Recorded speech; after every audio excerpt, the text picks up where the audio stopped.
ಕಲ್ಕೂರ ಪ್ರತಿಷ್ಠಾನ ಹಾಗೂ ಎಲ್ಲ ಸಾರ್ವಜನಿಕ ಬಂಧುಗಳು ಸೇರಿ ನಮ್ಮನ್ನಗಲಿದಂತಹ ಹಿರಿಯ ಸಾಹಿತಿ ಕಳೆದ 3 ತಾರೀಕಿಗೆ ಮಂಗಳೂರಿನ ಫಾದರ್ ಮುಲ್ಲಾಸ್ ಆಸ್ಪತ್ರೆಗೆ ಸೇರಿ ತದನಂತರ ಆದಿತ್ಯವಾರ 87ನೇ ವಯಸ್ಸಿನಲ್ಲಿ ಇಹಲೋಕವನ್ನು ತ್ಯಜಿಸಿದಂತಹ ನಾ ಡಿಸೋಜ ಅವರಿಗೆ ಸಾರ್ವಜನಿಕ ಶ್ರದ್ಧಾಂಜಲಿ ಕಾರ್ಯಕ್ರಮಕ್ಕೆ ನಾವೆಲ್ಲರೂ ಸೇರಿದ್ದೇವೆ. ನಮ್ಮ ಜೊತೆ ಉಪಸ್ಥಿತರಂಥ ಎಲ್ಲ ಹಿರಿಯರನ್ನು, ಸಾಹಿತಿಗಳನ್ನು, ನಮ್ಮ ಹಿತೈಷಿಗಳನ್ನು ಮೊದಲಾಗಿ ಗೌರವಪೂರ್ವಕವಾಗಿ ಸ್ವಾಗತಿಸುತ್ತಾ ತೋನ್ಸೆ ಪುಷ್ಕಳ್ ಕುಮಾರ್ ಅವರ ಓ ನನ್ನ ಚೇತನ ಆಗುನಿ ಅನಿಕೇತನ ಎನ್ನುವ ಒಂದು ಹಾಡಿನ ಸೊಲ್ಲಿನೊಂದಿಗೆ ಈ ಕಾರ್ಯಕ್ರಮಕ್ಕೆ ಚಾಲನೆ ನೀಡಬೇಕಾಗಿ ಹರಿಕಥೆಗಾರರು ಹಾಗೆ ಹಲವಾರು ಪ್ರತಿಷ್ಠಿತ ವೇದಿಕೆಗಳಲ್ಲಿ ಕಾರ್ಯಕ್ರಮವನ್ನು ನಿರಂತರ ನೀಡುವಂತಹ ಭಾಗವತರು ತೋನ್ಸೆ ಪುಷ್ಕಳ್ ಕುಮಾರ್ ಅಗಲಿದ ಆತ್ಮಕ್ಕೆ ಹಾಡಿನ ಮೂಲಕ ಮೊದಲ ನುಡಿನಮನವನ್ನು ಸಲ್ಲಿಸಬೇಕಾಗಿ ವಿನಂತಿಸಿಕೊಳ್ತಾ ಇದ್ದೇನೆ. ರೂಪಗಳನ್ನು ದಾಟಿ ನಾಮಕೋಟಿಗಳನ್ನು ಮೀಟಿ ರೂಪಗಳನ್ನು ದಾಟಿ ನಾಮಕೋಟಿಗಳನ್ನು ಮೀಟಿ ಎದೆಯ ಬಿರಿಯೇ ಭಾವದೀಟಿ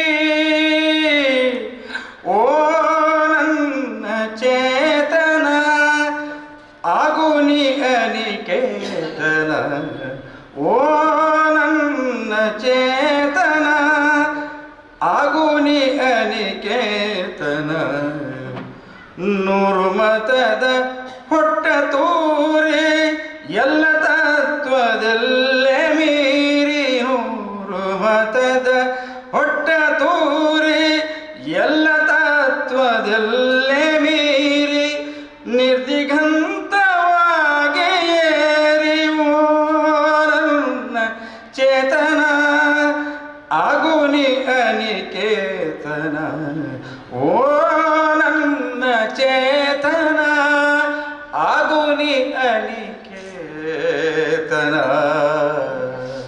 ಹೆಚ್ಚು ಕೃತಿಗಳನ್ನು ಬಾರದಂತಹ 1937ರಲ್ಲಿ ಹುಟ್ಟಿದಂತಹ ನಾ ಡಿಸೋಜ ನಾಬರ್ಟ್ ಡಿಸೋಜ ಅನ್ನಂತಲೇ ಹೆಸರುವಾದಂಥ ಅವರ ನುಡಿನಮನವನ್ನು ಎಸ್ ಪ್ರದೀಪ್ ಗುರು ಕಲ್ಕೂರ ಮೊದಲಾಗಿ ಮಾಡಬೇಕಾಗಿ ವಿನಿಸ್ಕೊಳ್ತಾ ಇದ್ದೇನೆ. ಶ್ರೀ ಮಂಜುನಾಥಾಯ ವಸುದೇವ ಸುತಂ ದೇವಂ ಕಂಸಚಾಣೂರಮರ್ದನಂ ದೇವಕಿ ಪರಮಾನಂದಂ ಕೃಷ್ಣಂ ವಂದೇ ದೇವ ಶ್ರೀ ಗುರು. ಮಲೆನಾಡಿನ ಕಪ್ಪಳ್ಳಿಯ ಕುವೆಂಪು ಅವರ ಸಾಹಿತ್ಯದ ಕೃತಿಯೊಂದಿಗೆ ಆ ಮಲೆನಾಡಿನ ತಪ್ಪಲಲ್ಲೇ ಮಲೆನಾಡಿನಲ್ಲೇ ಬೆಳೆದಂತಹ ರಾಬರ್ಟ್ ಡಿಸೋಜ, ನಾ ಡಿಸೋಜ ಅವರನ್ನು ಸ್ಮರಿಸುವಂಥ ಒಂದು ಸಂದರ್ಭ. ನಾವೆಲ್ಲರೂ ಅದೇ ದಾರಿಯಲ್ಲೇ ಇರುವವರು, ಎರಡು ಮಾತಿಲ್ಲ. ಯಾವತ್ತೂ ಹೇಳುವಾಗೆ ಅದು ನಿಶ್ಚಿತ, ಆಕಸ್ಮಿಕ ಅಲ್ಲ. ಯಾರೋ ಕೇಳಿದ್ರು ನಾವೆಲ್ಲ ಹತ್ರ ಬರ್ತಾ ಇದ್ದೇವೆ ಅಂತ. ಮಗು ಹುಟ್ಟಿದ ತಕ್ಷಣದಿಂದಲೇ ಆರಂಭವಾಗ್ತದೆ ಮರಣದ ಸಂದರ್ಭ ಸಹಿತವಾಗಿ. ಆದರೆ ಆ ದಾರಿಯಲ್ಲಿ ಸಾಧನೆಯ ಹೆಜ್ಜೆಯ ಗುರುತುಗಳನ್ನಿಟ್ಟಂಥ ಹಲವಾರು ಪ್ರಾತಸ್ಮರಣೀಯರ ಯಾದಿಯಲ್ಲಿ ಸೇರಿಕೊಳ್ತಾರೆ ನಾ ಡಿಸೋಜರವರು. ಲೋಕೋಪಯೋಗಿ ಇಲಾಖೆಯಲ್ಲಿ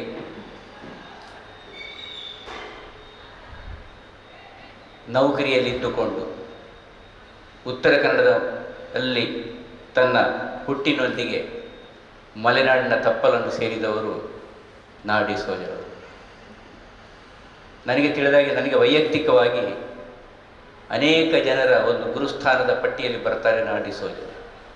ಇಲ್ಲಿ ಅದೇ ಸ್ಥಾನದಲ್ಲಿರುವಂತಹ ಪುನೂರೂರವರಾಗಲಿ, ವಿವೇಕರಿಗಾಗಲಿ, ಪುರಾಣಿಕರಾಗಲಿ, ಜಿ ಕೆ ಭಟ್ರಾಗಲಿ ಎಲ್ಲ ಇದ್ದಾರೆ.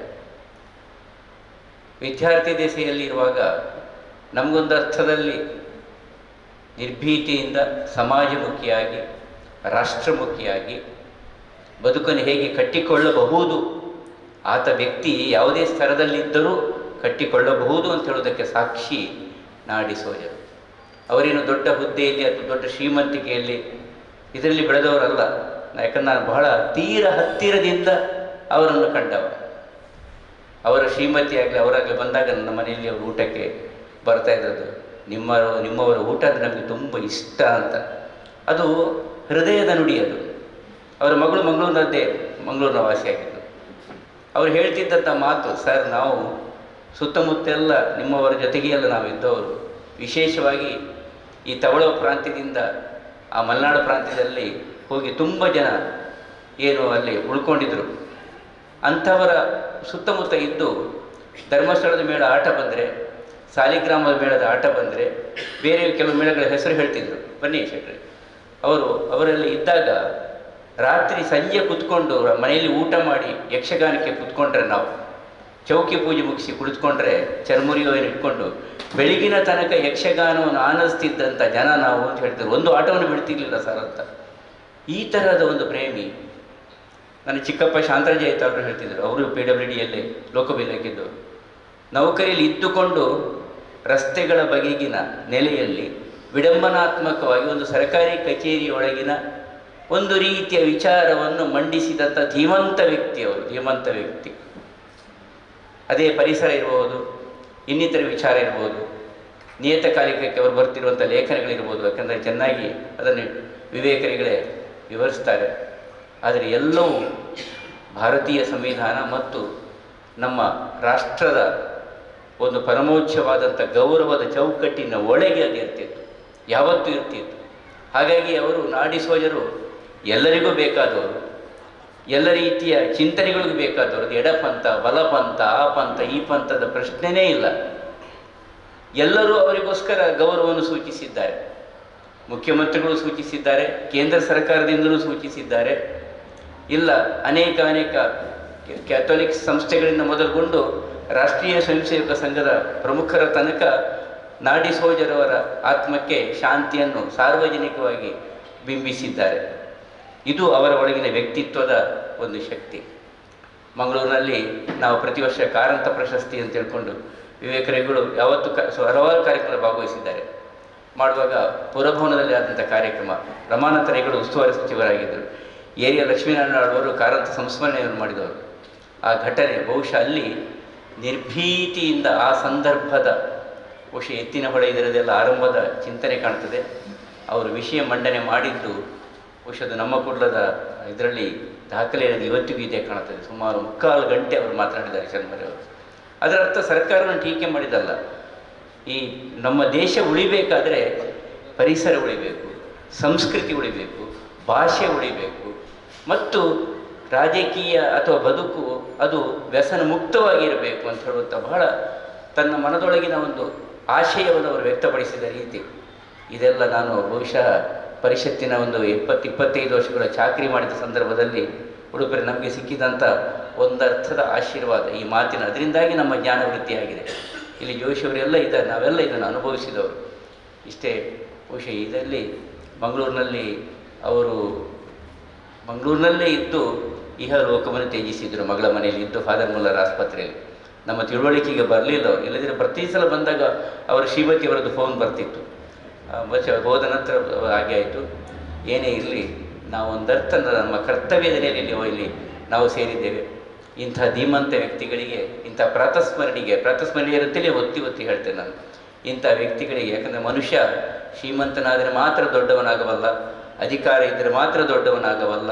ಇಲ್ಲ, ಸಾಹಿತ್ಯದ ಮತ್ತು ಚಿಂತನೆಯ ಮತ್ತು ನೇರ ನಡೆನುಡಿಯ ರಾಷ್ಟ್ರಮುಖಿ ಚಿಂತನೆಯ ವ್ಯಕ್ತಿತ್ವ ಅದು ಯಾವತ್ತೂ ಶಾಶ್ವತವಾಗಿ ಈ ದೇಶದ ದಾಖಲೆಯಲ್ಲಿ ಉಳಿತದೆ ಅಂತ ಹೇಳುವಂಥದ್ದನ್ನು ಸಾಬೀತು ಮಾಡಿದಂತಹ ಮಹಾನ್ ಪುರುಷರ ಶ್ರದ್ಧಾಂಜಲಿಯಲ್ಲಿ ನಾವಿಲ್ಲಿ ಸನ್ನಿಹಿತರಾಗಿದ್ದೇವೆ ಅಂತ ಹೇಳ್ತಾ, ಹಿರಿಯರಾದಂಥ ವಿವೇಕರಿಗಳ ಮುಂದಾಳತ್ವದಲ್ಲಿ ನಮ್ಮೆಲ್ಲರ ಒಂದು ಗೌರವಾನ್ವಿತ ಹುನೂರವರ ಮಾರ್ಗದರ್ಶನದಲ್ಲಿ ಪುರಾಣಿಕರ ಮೇಲ್ಪಂಕ್ತಿಯಲ್ಲಿ ನಾವು ನೀವೆಲ್ಲ ಸೇರಿ ಅವರಿಗೆ ಪುಷ್ಪಾಂಜಲಿಯ ಮುಖಾಂತರ ಗೌರವವನ್ನು ಸಲ್ಲಿಸೋಣ.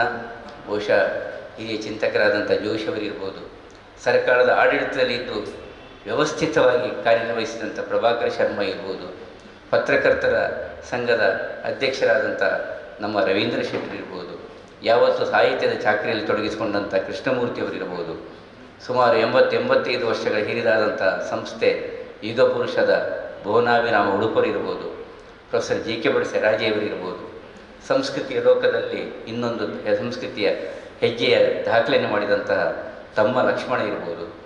ಪರಿಸರದ ನೆಲೆಯಲ್ಲಿ ಅವ್ರು ಹೇಳಿದರು, ಸರ್ ನನ್ನ ಮನೆ ಒಕ್ಕಲಿಗೆ ಅವರು ಬಂದಿದ್ದಾರಂತ ಅಭಿಮಾನದಿಂದ ಹೇಳಿದರು ಶಶಿಧರ್ ಶೆಟ್ಟರು. ಅಭಿಮಾನದಿಂದ ನನ್ನ ಮನೆಗೆ ಬಂದಿದ್ದಾರೆ, ಅವರು ಮನೆ ಒಕ್ಕಲಿಗೆ ಬಂದಿದ್ದಾರೆ ಅಂತ.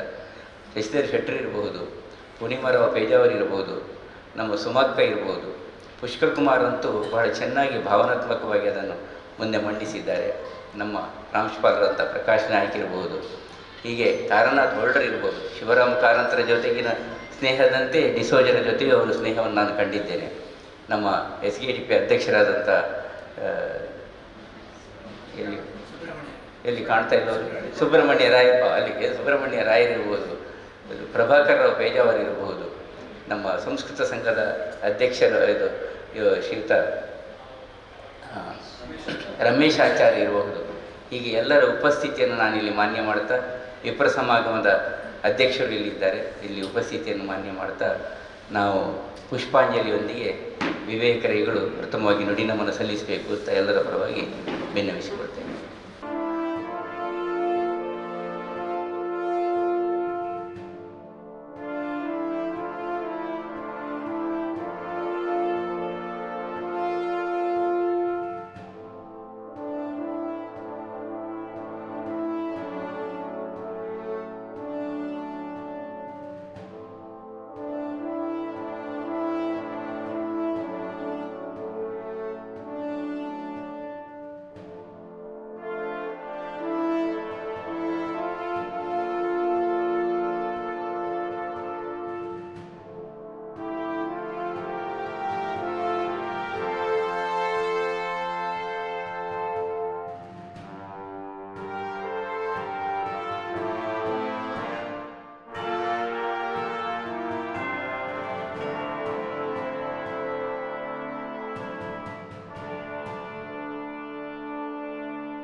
ಸಾಹಿತ್ಯದ ಬಂಧುಗಳೇ,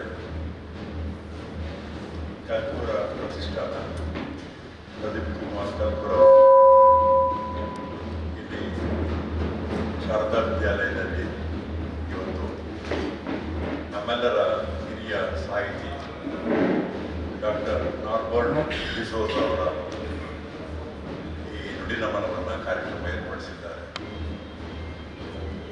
ಒಂದು ರೀತಿಯಲ್ಲಿ ಇದು ಮಂಗಳೂರಿನಲ್ಲಿ ಅವರು ನಿಧನರಾದರು ಮತ್ತು ಕರಾವಳಿ ಮತ್ತು ಮಲೆನಾಡಿನ ಒಂದು ಇಡೀ ಜೀವ ದ್ರವಿಯಾಗಿದ್ದರು. ಬಹುಶಃ ನಾವೆಲ್ಲ ಕನ್ನಡ ಸಾಹಿತ್ಯದ ವಿದ್ಯಾರ್ಥಿಗಳಿಗೆ ನಾವು ಅನೇಕ ಸಾಹಿತಿಗಳನ್ನು ಅಧ್ಯಯನ ಮಾಡ್ತೇವೆ, ಗೌರವಿಸ್ತೇವೆ, ಪಾಠ ಮಾಡ್ತೇವೆ. ಆದರೆ ನಾಡಿಸೋದವರು ಇವೆಲ್ಲವುಗಳಲ್ಲಿ ಕೂಡ ಒಂದು ಅನನ್ಯವಾದಂತಹ ಒಂದು ಲೇಖಕ. ಯಾಕೆ ಅನನ್ಯ ಅಂತ ಹೇಳಿದರೆ, ಒಬ್ಬ ಪ್ರಾಥಮಿಕ ಶಾಲೆಯ ಅಧ್ಯಾಪಕರ ಮಗ ಆಗಿ ಹುಟ್ಟಿ ಒಂದು ಲೋಕೋಪಯೋಗಿ ಇಲಾಖೆಯಲ್ಲಿ ಒಬ್ಬ ದರಡಜ್ಜುಗಾರನಾಗಿ, ಆಮೇಲೆ ಒಬ್ಬ ಸಾಮಾನ್ಯ ಗುಮಾಸ್ತನಾಗಿದ್ದುಕೊಂಡು ಅದರಲ್ಲಿ ಇದ್ದುಕೊಂಡೇ ಅವರು ಆರಂಭದಲ್ಲಿ ಪ್ರಪಂಚದಲ್ಲಿ ಕಥೆ ಬರಲಿಕ್ಕೆ ಶುರು ಮಾಡಿ ಬಹುಶಃ ಅವರ 87 ವರ್ಷ ಅಂತ ಹೇಳಿದರೆ ಸುಮಾರು 60 ವರ್ಷಕ್ಕಿಂತ ಮೇಲ್ಪಟ್ಟು ನಿರಂತರವಾಗಿ ಸಾಹಿತ್ಯ ರಚನೆ ಮಾಡ್ತಾ ಬಂದರು. ಸಾಹಿತ್ಯ ರಚನೆ ಮಾಡಿದ್ರು ಅಂದರೆ ಅವರ 40ಕ್ಕಿಂತ ಮೇಲ್ಪಟ್ಟು ಇರುವ ಕಾದಂಬರಿಗಳು, ಸುಮಾರು 8 ಕಥಾ ಸಂಕಲನಗಳು, ಸುಮಾರು 20ರಷ್ಟು ಅವರ ಮಕ್ಕಳ ಸಾಹಿತ್ಯ ಕೃತಿಗಳು, 10ರಷ್ಟು ಹೆಚ್ಚು ರೇಡಿಯೋ ನಾಟಕಗಳು ಮತ್ತು ಇತರ ಬರವಣಿಗೆ, ಸುಮಾರು 100ರ ಹತ್ತಿರ ಇರುವಷ್ಟು ಸಾಹಿತ್ಯ. ಇವನ್ನೆಲ್ಲ ಹೇಗೆ ಬರೆದು ಅನ್ನೋದೇ ನಮಗೊಂದು ಬೆರಗು ನಮಗೆ. ಯಾಕಂದ್ರೆ ಅವ್ರು ಯಾವುದೂ ಕೂಡ ವಿಶ್ವವಿದ್ಯಾಲಯಕ್ಕೆ ಕಲಿತವರಲ್ಲ ಮತ್ತು ಯಾವುದೇ ಅಕಾಡೆಮಿಕ್ ವಲಯದಲ್ಲಿ ಬೆಳೆದವರೇ ಅಲ್ಲ. ಕೇವಲ ಜೀವನಾನುಭವ ಮತ್ತು ಒಬ್ಬ ಸಾಹಿತ್ಯ ಒಳಗಡೆಯನ್ನು ತೆರೆದು ಬರೆದವರು. ಸಾಮಾನ್ಯವಾಗಿ ಈ ಥರ ಕಾದಂಬರಿ ಕತೆ ಹೆಚ್ಚು ಬರೆದವರನ್ನು ನಾವು ಜನಪ್ರಿಯ ಸಾಹಿತಿಗಳು ಅಂತ ಕರೀತೇವೆ. ಕೆಲವು ಮಂದಿ ಜನಪ್ರಿಯ ಅನ್ನೋದನ್ನು ಬಹಳ ನಿಷೇಧಾತ್ಮಕವಾಗಿಯೂ ಬರೀತಾರೆ ಅಥವಾ ಹೇಳ್ತಾರೆ. ಆದರೆ ನಾಡಿಸೋದವರು ಜನಪ್ರಿಯ ಸಾಹಿತಿಯೇ ಹೌದು, ಜನಮುಖಿ ಸಾಹಿತಿಯೂ ಹೌದು. ಜನಮುಖಿ ಸಾಹಿತಿ ಅಂದರೆ ಅವರ ಬರವಣಿಗೆಯ ಒಳಗಡೆ ಪ್ರತಿ ಕಾದಂಬರಿ ಕಥೆಯಲ್ಲಿಯೂ ತಮ್ಮ ಪರಿಸರದ ತಾವು ಬೆಳೆದು ಬಂದ ಒಂದು ಜಗತ್ತಿನ ಜನರ ನೋವು ನಲಿವುಗಳ ಚಿತ್ರಣ ಇದೆ. ಅದು ಪರಿಸರಕ್ಕೆ ಆಗುವ ಹಾನಿಗಳ ಬಗ್ಗೆ ಇರ್ಬೋದು, ಪ್ರಕೃತಿ ಜನರ ಬಗ್ಗೆ ಇರ್ಬೋದು, ಹಿಂದುಳಿದವರ ಬಗ್ಗೆ ಇರ್ಬೋದು, ಗ್ರಾಮೀಣರ ಅನೇಕ ಸಮಸ್ಯೆಗಳ ಬಗ್ಗೆ ಇರ್ಬೋದು. ಪ್ರತಿಯೊಂದು ಕೃತಿಯಲ್ಲಿ ಕೂಡ ಅವರು ವಿಶಿಷ್ಟವಾಗಿ ಕರೀತಾರೆ. ಹಾಗಾಗಿ ಬಹಳ ದೀರ್ಘಕಾಲ ಯಾವುದೋ ವಾರಪತ್ರಿಕೆಗಳಾಗಲಿ ಮಾಸಪತ್ರಿಕೆಗಳಾಗಲಿ ಅದು ಒಂದು ಧಾರಾವಾಹಿಯಾಗಿ ನಾಡಿಸೋದವರ ಒಂದು ಕಾದಂಬರಿ ಬೇಕು ಅಂತ ಕೇಳ್ತಾ ಇತ್ತು, ಅಥವಾ ಒಂದು ಕತೆ ಬೇಕು. ಯಾಕಂದ್ರೆ ನಾಡಿಸೋದವರ ಒಂದು ಕತೆ ಕಾದಂಬರಿ ಇದೆ ಅಂತ ಹೇಳಿದ್ರೆ ಅದು ಮಾರಾಟ ಆಗ್ತಾ ಇತ್ತು ಅಂತ. ಇದನ್ನ ಅವರು ತೀರಿ ಹೋಗುವ ಕೆಲವು ವರ್ಷಗಳವರೆಗೆ ಕೂಡ ಇಷ್ಟು ದೀರ್ಘಕಾಲ ಉಳಿಸಿಕೊಂಡ ಸಾಹಿತಿಗಳು ಬಹಳ ಕಡಿಮೆ. ಒಂದು ಕಾಲಕ್ಕೆ ಇತ್ತು, ಅನಕು ತಾರಸು ಅಥವಾ ನಮ್ಮ ಮಹಿಳಾ ಲೇಖಕಿಯರ ಕಾಲಕ್ಕೆ ಇತ್ತು. ಆನಂತರ ಜನಪ್ರಿಯರಾಗಿ ಕೂಡ ಜ್ಞಾನಾನುರಾಗಿಯಾದ ಜನಮುಖಿಯಾದ ಸಾಹಿತಿಗಳು ಕೂಡ ಕಡಿಮೆ. ಯಾಕೆ ಅಂತ ಹೇಳಿದ್ರೆ ಅವರಿಗೆ ಅವರ ಮುಳುಗಡೆ ಅನ್ನೋ ಕಾದಂಬರಿ ಇರ್ಬೋದು, ದ್ವೀಪ ಅನ್ನೋ ಕಾದಂಬರಿ ಇರ್ಬೋದು, ಅನೇಕ ಮಂದಿಗೆ ಅವರ ಕಾದಂಬರಿಗಳು ಸಿನಿಮಾಗಿ ಅದಕ್ಕೆ ಸ್ವರ್ಣ ಕಮಲ ರಜತ ಕಮಲ ಬಂದ ಮೇಲೆ ಮಾತ್ರ ಗೊತ್ತಿರೋದು. ಆದರೆ ನೀವು ಅವರ ಅನೇಕ ಉಳಿದ ಕಾದಂಬರಿ ನೋಡಿದಾಗಲೂ ಕೂಡ ಅವೆಲ್ಲವುಗಳು ಕೂಡ ಮಲೆನಾಡಿನ ಅಥವಾ ಅವರು ಕಂಡಂತಹ ಬದುಕಿನ ಭ್ರಷ್ಟಾಚಾರದ ವಿರುದ್ಧ, ಅಂದರೆ ಅದರ ಎಲ್ಲ ಕೊಳಕುತನವನ್ನು ಅವರು ತಮ್ಮ ಕಥೆ ಕಾದಂಬರಿ ತಂದಿದ್ದಾರೆ. ಮಹಿಳೆಯರ ಬಗ್ಗೆ ಬರೆದಿದ್ದಾರೆ. ಹೀಗಾಗಿ ಅನೇಕ ಬಾರಿ ಅವರನ್ನ ಕೇವಲ ಒಬ್ಬ ಕಾದಂಬರಿಕಾರ ಕಥೆಗಾರ ಅಂತ ನಾವು ಅವರನ್ನ ಬಹಳ ಸರಳವಾಗಿ ಹೇಳಲಿಕ್ಕಾಗುತ್ತದೆ.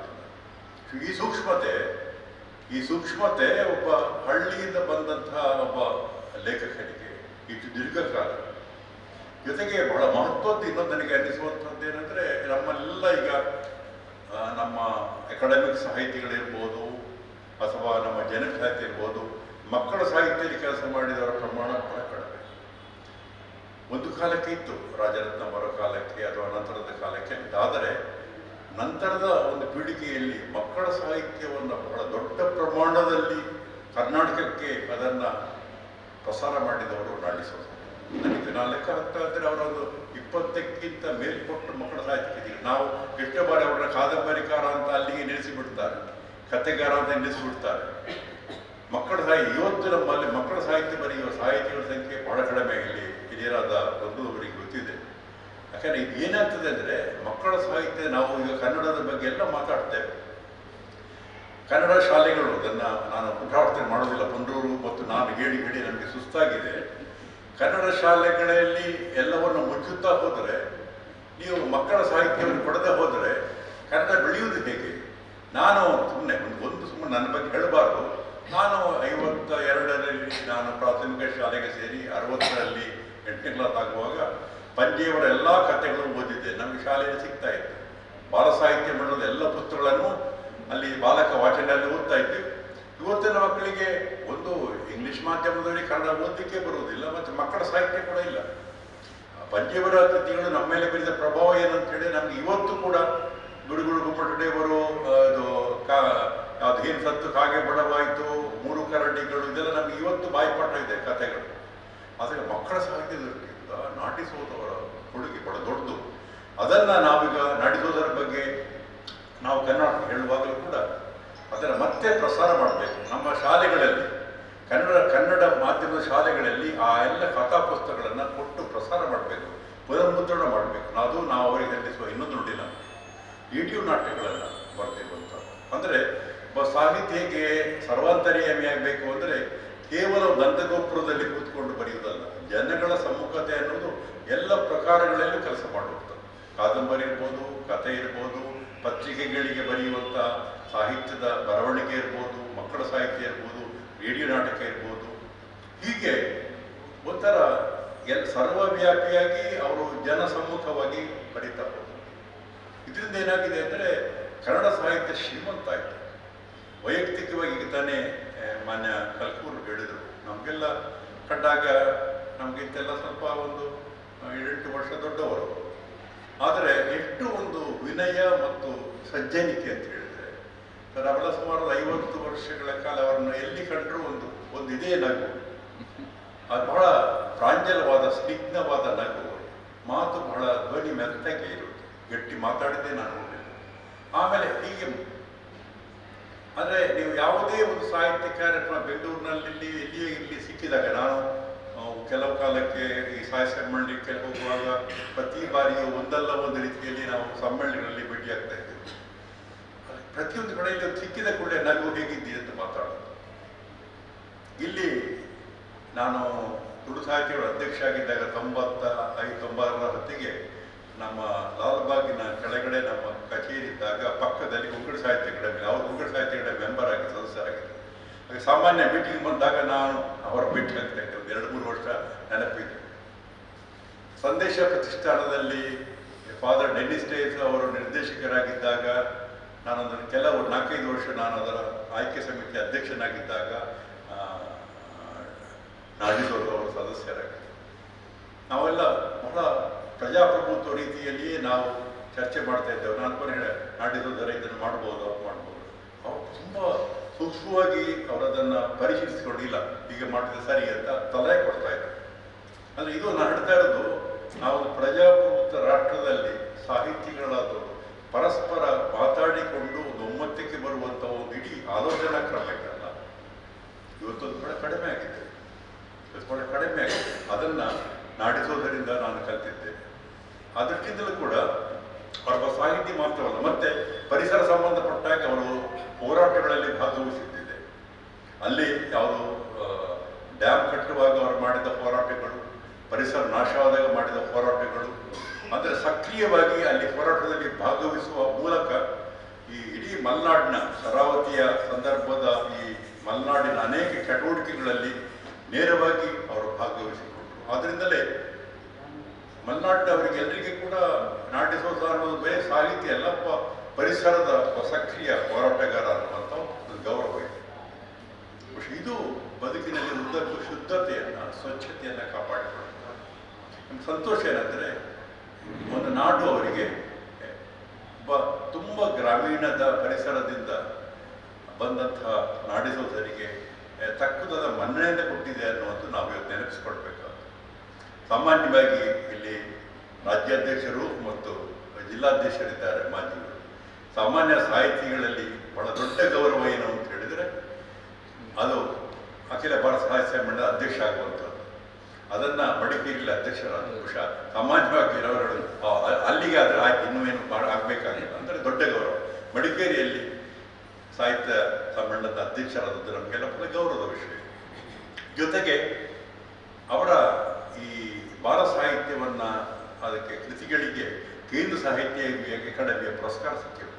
ಕೇಂದ್ರ ಸಾಹಿತ್ಯ ಅಕಾಡೆಮಿಯದ್ದು ಯಾವುದು ಸಿಕ್ಕಿದೆ ಅಂದರೆ ಅವರ ಮಕ್ಕಳ ಸಾಹಿತ್ಯ, ಬಾಲ ಸಾಹಿತ್ಯಕ್ಕೆ ಸಿಕ್ಕಿದಂಥ ಒಂದು ಗೌರವ. ಇದು ಬಹಳ ದೊಡ್ಡದು. ಯಾಕೆಂದರೆ ಇಡೀ ಭಾರತದ ಒಂದು ಇಡೀ ಚೌಕಟ್ಟಿನೊಳಗಡೆ ಮಕ್ಕಳ ಸಾಹಿತ್ಯಕ್ಕೆ ಕೇಂದ್ರ ಸಾಹಿತ್ಯ ಅಕಾಡೆಮಿ ಪುರಸ್ಕಾರ ಸಿಕ್ಕಿರುವುದು ನಾಡಿಸೋದು. ಇನ್ನೊಂದು ಅದಕ್ಕೆ ಸೇರಿಸುವುದಾದರೆ ನಮ್ಮ ಇತ್ತೀಚೆಗಿನ ಪಂಪ ಪ್ರಶಸ್ತಿ ಸಿಕ್ಕಿರುವುದು ನಾಡಿಸೋದು. ಕಳೆದ ವರ್ಷದ 2023ರ ಪಂಪ ಪ್ರಶಸ್ತಿ ಬಹುಶಃ ಸಾಹಿತಿಗೆ ಸಿಕ್ಕುವ ಒಂದು ಅತ್ಯುನ್ನತ ಪ್ರಶಸ್ತಿ ಅಂತ ಕರೆಯಬಹುದಾದ್ದು. ಅದು ಕೆಟ್ಟಿದ್ದಲ್ಲಿ ಕೂಡ ಮತ್ತೆ ಎಲ್ಲಕ್ಕಿಂತ ಪ್ರಶಸ್ತಿಗಿಂತ ಹೆಚ್ಚಾಗಿ ಅವರು ಬಹಳ ತೃಪ್ತರು, ಆತ್ಮತೃಪ್ತರು. ಆದ್ದರಿಂದ ಅವರ ವ್ಯಕ್ತಿತ್ವ ನಮ್ಮನ್ನು ಒಂದು ರೀತಿ, ಯಾಕೆಂದರೆ ಬಹಳ ಮೃದುವಾಗಿ ಆದರೆ ಸೂಜಿಗಲ್ಲಿನ ಹಾಗೆ ನಮ್ಮನ್ನು ಅದು ಸೆಳೀತಾ ಇತ್ತು. ಇತ್ತೀಚಿನ ವರ್ಷಗಳಲ್ಲಿ ನಾನು ಅವರನ್ನ ಭೇಟಿಯಾಗಕ್ಕೆ ಸಾಧ್ಯ ಆಗಲಿಲ್ಲ. ಆದರೆ ಅವ್ರು ನಿಧನರಾದ ಸುದ್ದಿ ತಕ್ಷಣ ಗೊತ್ತಾಯ್ತು ನನಗೆ, ಫಾದರ್ ಇಲ್ಲ ಅಂತ. ನನ್ನ ಮನೆಗೆ ಹೆಚ್ಚು ದೂರ ಇಲ್ಲದ ಕಾರಣ ಒಂದು ಆಟೋ ಮಾಡಿಕೊಂಡು ಬೆಳಿಗ್ಗೆ ಹೋದೆ. ಅಲ್ಲಿ ಶವಗಾರದ ಹತ್ತಿರ ಕಾಯ್ತಾ ಇದ್ದರು. ಸ್ವಲ್ಪ ಹೊತ್ತಿನಲ್ಲಿ ಅವರ ಹೆಂಡತಿ, ಮಗ, ಸೊಸೆ ಬಂದರು. ನಾನು ಹೊರಗೆ ಬಂದೆ. ಅಲ್ಲಿ ನೋಡಿದ್ದೆವು, ನಮನ ಸಲ್ಲಿಸಿದ್ದೆವು. ಒಂದು 10 ನಿಮಿಷದಲ್ಲಿ ಅದನ್ನು ಸಾಗರಕ್ಕೆ ಕೊಂಡು ಹೋದರು.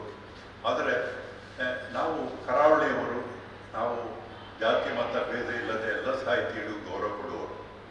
ಆದ್ದರಿಂದ ನಮಗೆ ಇಡೀ ಕರ್ನಾಟಕ ನಮ್ಮ ಕರಾವಳಿಗೆ ಪ್ರೀತಿಯದ್ದು. ಇಲ್ಲಿಗೆ ಬಾರದ ಸಾಹಿತಿಗಳಿಲ್ಲ, ಅದನ್ನು ಕಲಿಕೋರು ಬಹಳ ಚೆಂದ ಹೇಳಿ ನಾವೆಲ್ಲರನ್ನು ಪ್ರೀತಿಸ್ತೇವೆ.